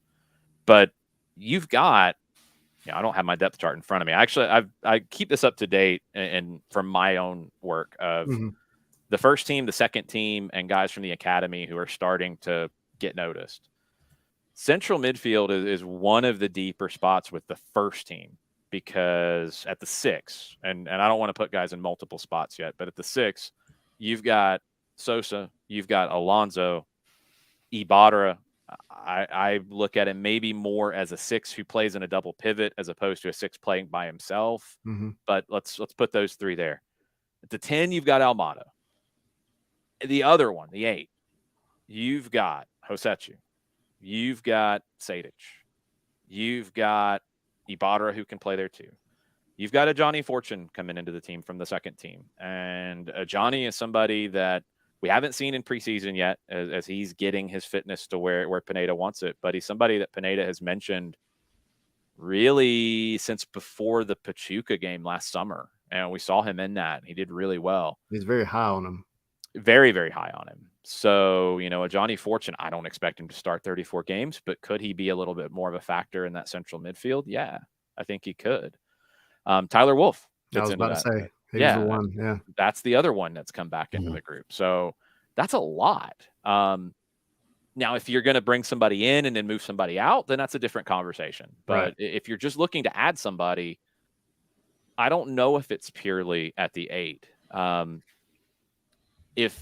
this was another thing that came up on stoppage time today. If you get more offensive production, and I'm not saying double digits in anything, I'm saying like 6 goals and assists.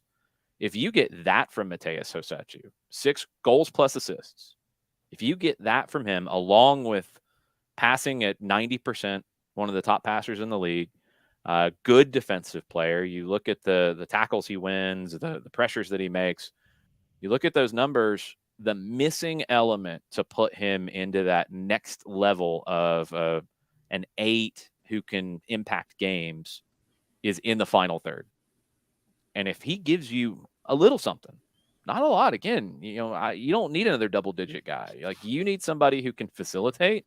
You need somebody who can be a weapon from distance, and you need somebody who can also slip that pass through to Giakoumakis making a run or Araujo making a run. He gives you 6 goals plus assists.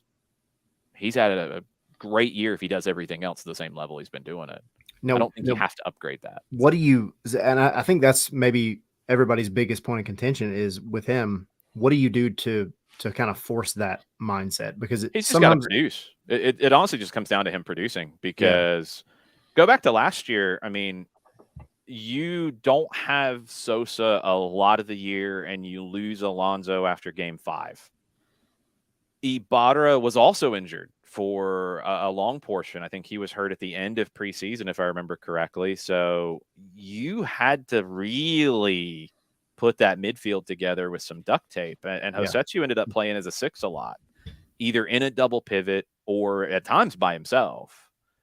And he can do that, but that's not his strong suit. But then when you're doing that, you come into the season and it's, you're going to be our 8, you're going to be our box to box. We want you to contribute here. That was something that was talked about last preseason. We want you to do these things. 5 games in, all right, Mateus, we need you to play deeper. We need you to sit back more. We need you to facilitate from a deeper role. Can you do that? Yeah. And he did fine. You know, he didn't hurt you defensively. He did fine. Again, the passing numbers, connecting the dots. You're not always looking for that position to bomb it forward and hit a 40-yard pass that's perfect. A lot of times you're looking to move it 5 yards, move it 10 yards, side to side, drop it back to create a better angle. He does those things really well. But then when you do that for a long period of time, then it's, okay, we've got Sosa back. He's hitting on all cylinders. Now we want you to impact the game in the final third. Well, he's spent 2 or 3 months not doing that. And that's not easy to just flip a switch. Right. You know? So comes into this season, that's what he'll be doing. You know, whether he's playing like we saw in Chattanooga, where Sosa came into the group in the first 45 because Almada ended up not being able to go. Sosa's mostly been with the second team because he's going to miss those first 2 games of the year. So in preseason, he's been with the second team. But in that first game, okay, it's Ibarra there. We're going to see that for the first couple of games. Potentially Ibarra there. You know, I don't know if Alonso's going to be ready to go on opening day. So Hosechu might sit a little bit deeper to help him a little bit more in those roles, especially on the ball.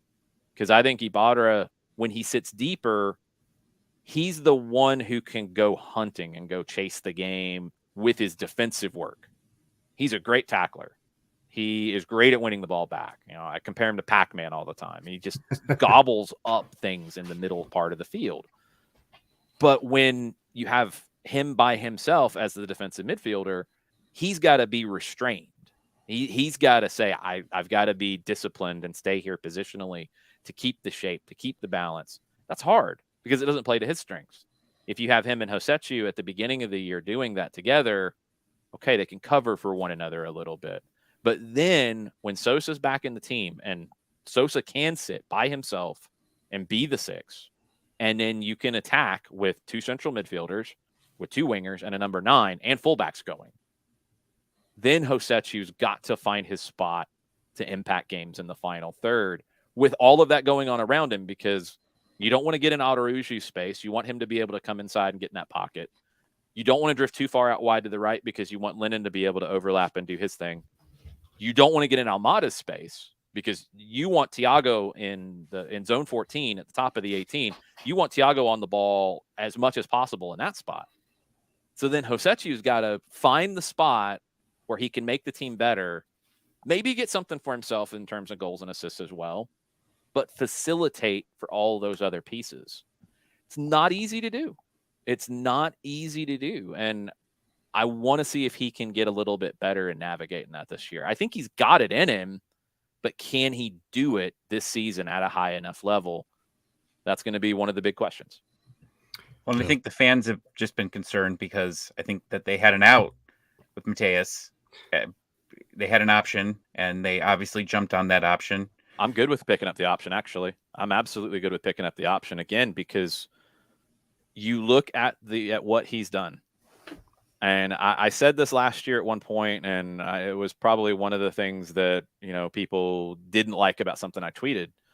But you take the names away from it, and you take Mateus Hosechu's statistics. And again, statistics don't tell the whole story. I know. But you take his stats and you compare them to Darlington Nagbe's from 2019, and they are remarkably similar in terms of passing, how many times they were making passes, the percentage of completed passes, the defensive work that they did, the difference. And it wasn't a huge difference because, you know, I love that Darlington Nagbe became so beloved here in Atlanta. I love that because in a lot of places, when we talk about the game, that position doesn't get the love that it deserves. Yeah. But the only difference was probably 3-4 goals plus assists per season. That's about it. It's not a huge difference. Maybe I don't even think he created a whole lot more chances. You know, it's very similar, but it's that little bit extra in the final third that would separate it. There's a lot of teams that could use a Mateus Hosechu. And I think he has the potential to get to that next level. And I would assume that you pick up the option because the club believes that too. And when you look at the overall salary cap structure and all that, man, it's not easy to find those guys who can do those things. And when you get down to the nuts and bolts, like I was just saying, of Etienne, Giakoumakis, Almada, Araujo, Lennon, Gutman, all getting forward, and Almada and wanting him on the ball as much, to find that selfless player who can do the things the team needs to succeed, not need all the spotlight and the shine and the glory and all that, because it's not there for that person. It's not there for that number 8, and this with that kind of talent around it. We're not going to be talking about the 8, hopefully, all that much. It's facilitate. It's get a little bit more in the attacking third, facilitate, be responsible defensively, and keep things moving. It's not easy to find the right fit, and I think Hosechu is a lot of the right fit. And that's probably what they banked on, and that he can be even more of the right fit. Again, if all the pieces stay healthy and stay you have together. to imagine that's what Pineda is probably preaching in his ear left and right. I would imagine. Yeah. I mean, I think, and this may be, my unpopular opinion, probably looking at the chat. We've all got those unpopular opinions. Don't worry about it. But, like I always said a lot of times last year, like when we were doing the Twitter spaces, and those can turn interesting. But, it was mentioned a lot of times, like from my perspective anyway, it did always feel like Atlanta, their system, the way they wanted to play, was one little tweak, just something away from just being like just breaking things wide open. And especially when you look at how narrow them missing the playoffs was. It was an individual mistake here, individual mistake there, something, whatever. Cincinnati, you go and you have like 24 shots on goal or something. I mean, 24 shots, like 7 on goal, and then a missed PK and everything else, like just little things. But it always felt like there was something that was just missing. And to me, if you're going to keep Rossetto, that's the thing. And like you're saying, it's a perfect point.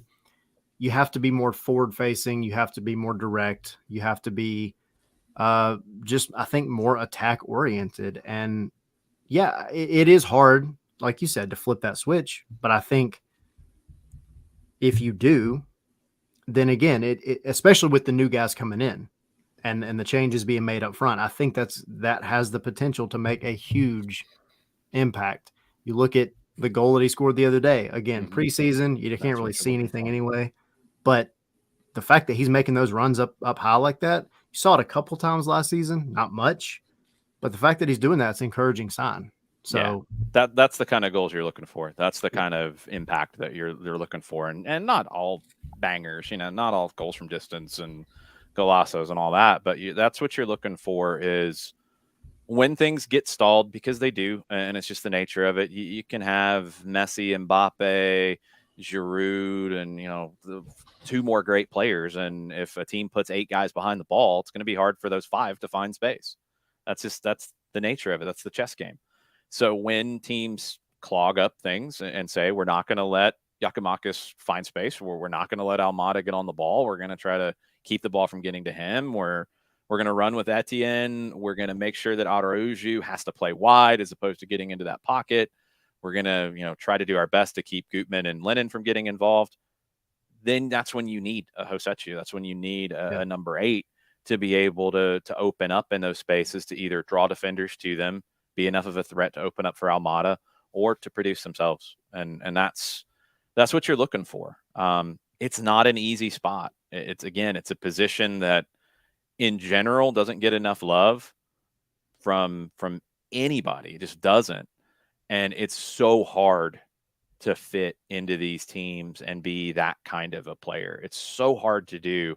It's a lot of feel. And in that kind of a situation, I think, Hosechu did have an injury last year. He was injured in that DC game. That DC win in the 5th game of the year, when Marcelino Moreno got that late goal, that ended up being super costly, because Hosechu did the hamstring really badly in that. Alonso gets tackled and his ACL's torn. And then Joseph, after that, needed the follow-up procedure, and he was out for a few months. 3-1-1 at that point. If Hosechu doesn't miss that time, maybe he does impact the team a little bit more if he's not moved around as much. So it's just, he needs to produce a little bit more. Again, I'm not asking him to score 10 goals. I'm not asking him to score 8 goals. I'm asking him 6 goals plus assists. 6 goals plus assists. That's what Nagbe had in 2019. Yeah. You look at the XG per 90 minutes that they produced, the exact same last year. Hosetsu last year and Nagbe in 19.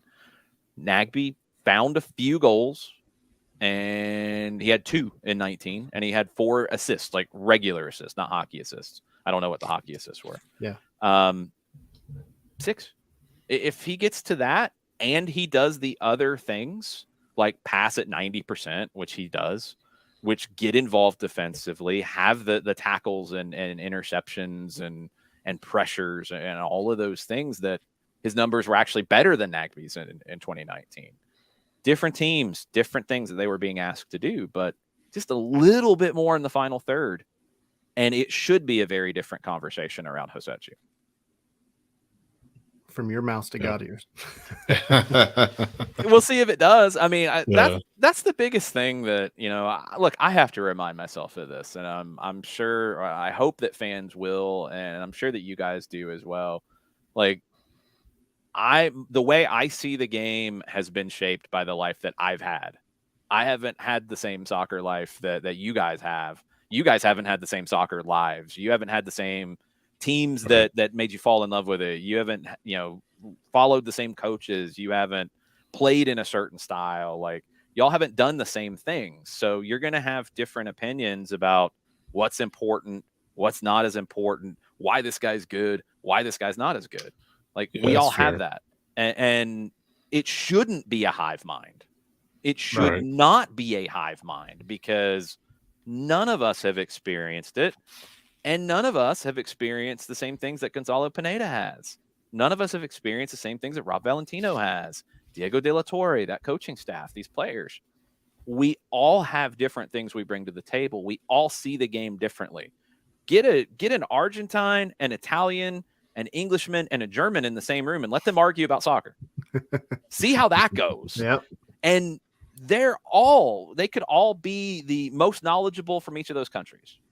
And they're all going to see the game differently. Yeah. There are still people who say that, well, yeah, Messi's good on the ball, but he doesn't run enough. He walked too much. That was a narrative during this World Cup. Yep.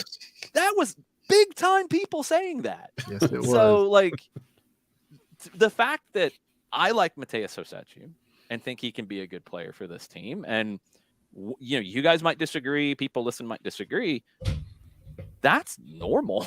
Like, that's healthy. Yeah. That's normal. At least I we have think this to argue about, we have it to argue about, but we do need to be maybe I think a little more respectful of differing opinions and understanding that, hey, like, he might have understood where that Hosetsu comes from Atletico Paranaense, and he's trained to play a certain way, and maybe it's a little different than he's doing now.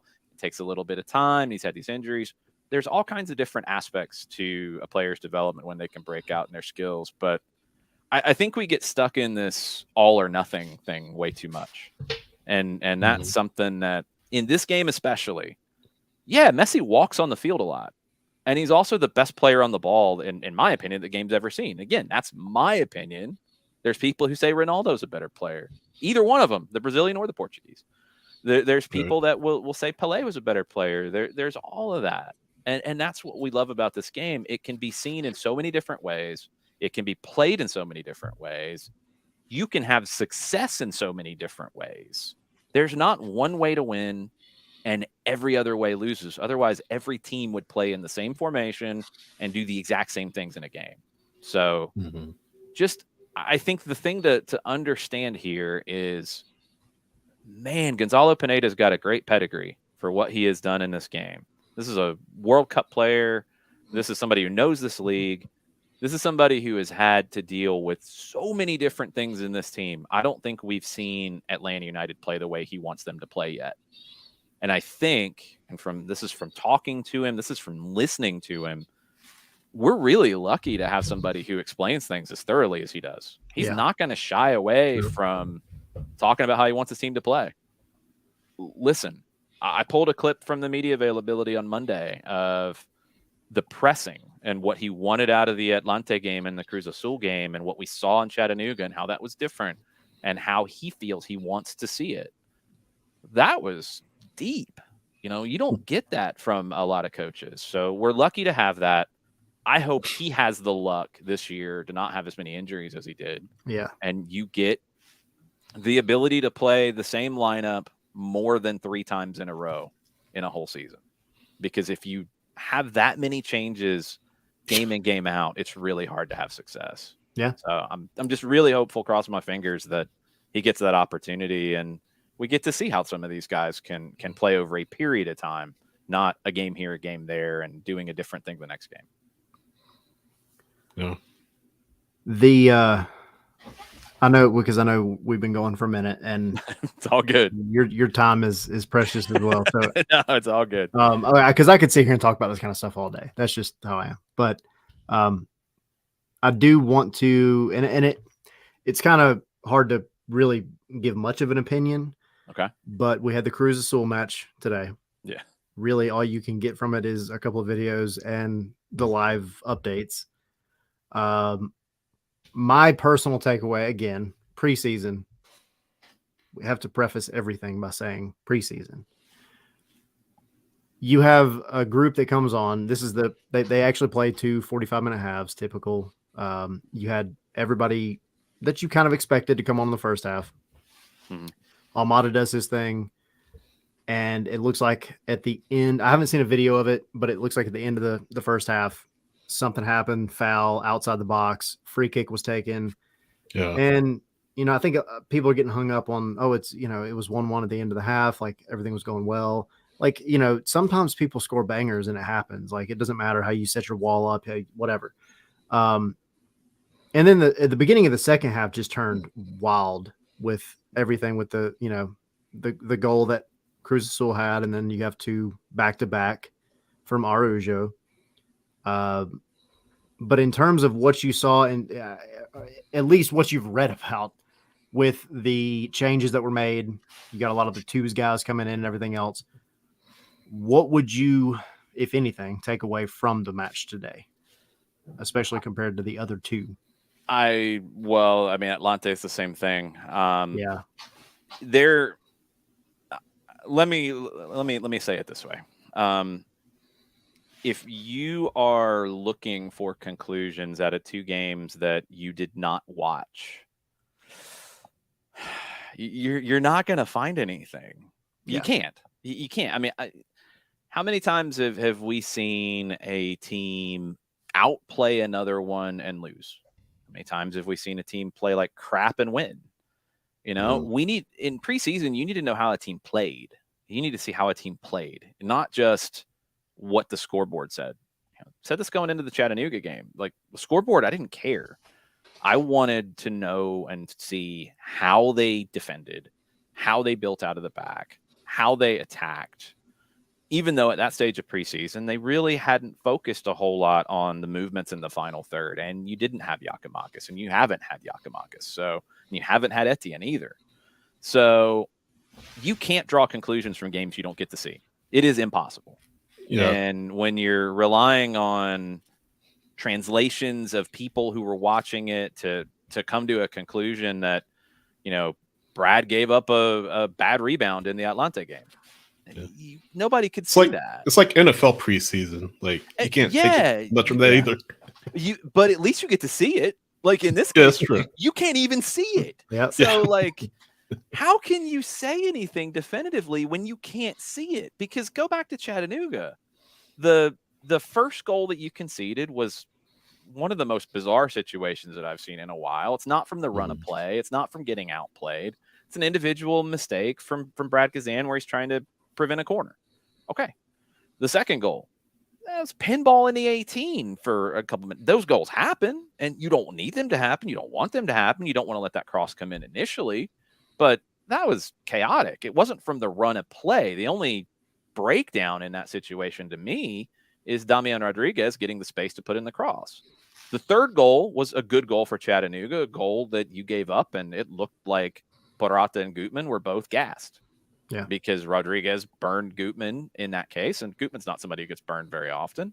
And Porrata got caught out of position. He was in between, helping to double down and being in the 18, being in the middle. So that's the goal that's the most troubling. But then it's at the end of 45 minutes where these guys hadn't played 45 minutes yet, period.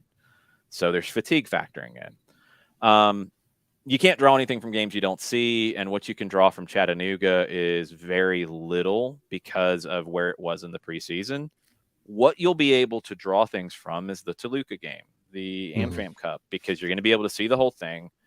You're not going to be at 100% because I'm not expecting Giakoumakis to play in that, for example. I don't think Etienne will be available, but I don't know. He won't start, I wouldn't think. He'd be, if he comes in, it'd be for a little bit. So you're still not where you hope to be on opening day, and especially where you hope to be a couple games into the season. But you should be able to judge how organized the back is, how organized the team is defensively, how players look in terms of sharpness. You should be able to judge how the ball is moving from the back to the front. You should be able to judge, again, how players are sharp in the attacking half and in the final third. You should be able to judge those things from that game because you'll be able to watch it. And you can't judge anything from 2 games that you couldn't watch. Just can't. Right there with you. I'm good. Yeah, I'm good with stuff it. tonight. Yeah, you just can't. But we'll see where it goes.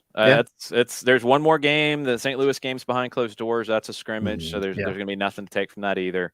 I don't even know if anything's going to come out of that one. I think that's more for Apple. Honestly, I think I've heard that it's a week before the season, and it's an opportunity to test some things, and it's an opportunity, I think, for Atlanta to play against a team that's going to play a lot like Cincinnati does, a lot like Philadelphia and the Red Bulls do. That's 3 teams in your conference that you're going to play 6 times that are non-possession teams that want to press. So you get that under your belt a little bit.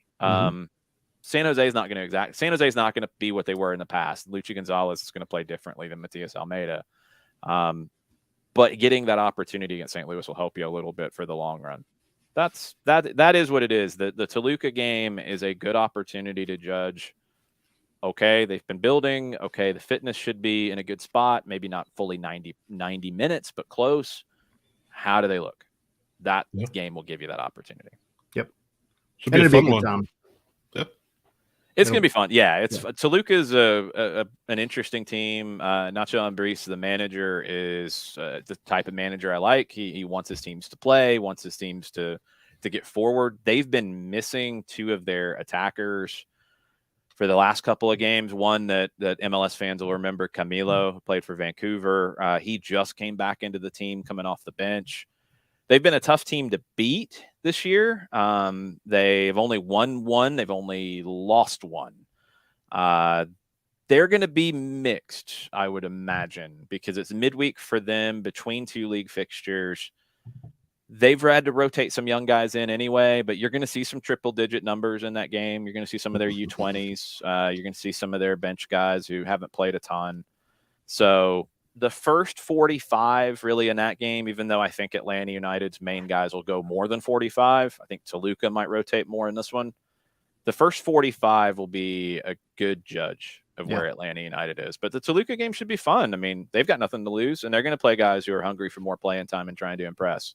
So that's a good test for Atlanta United. And, you do have, with Leagues Cup coming up later in the year, you do have a little bit of those bragging rights between MLS and Liga MX, and that drives the intensity of a match a little bit. Yeah. And just pray for no injuries. Yes. Exactly. Yeah. I mean, you got to play these games. You got to get through this time because you got to build that fitness up. But you hope that nobody gets hurt coming out of it. Can't wrap them in bubble wrap either, but knock on wood. But you got to play and just cross your fingers. And we can't have another year of injuries like we did last year. That's not possible. No. Again, knock on wood, that's got to be the worst. Right. I have done everything for good karma that I could possibly do between the end of last season and now. So burning all the candles, all the sage, everything else. Yes. Jason, I really appreciate you coming on, man. It's always a pleasure talking to you. Anytime, and you guys know I can go on about anything for a while. So thanks for indulging me. Absolutely. That's great. It's great stuff to hear. So nobody does it like you, man. Nah, I'm just doing it. I just luckily have microphones put in front of me and nobody's taking them away just yet. There you go. All right, man. I really appreciate it. And you're welcome on anytime. Just let me know when Thanks for coming on. No problem. Anytime. Appreciate it. Thank you. See you. See you.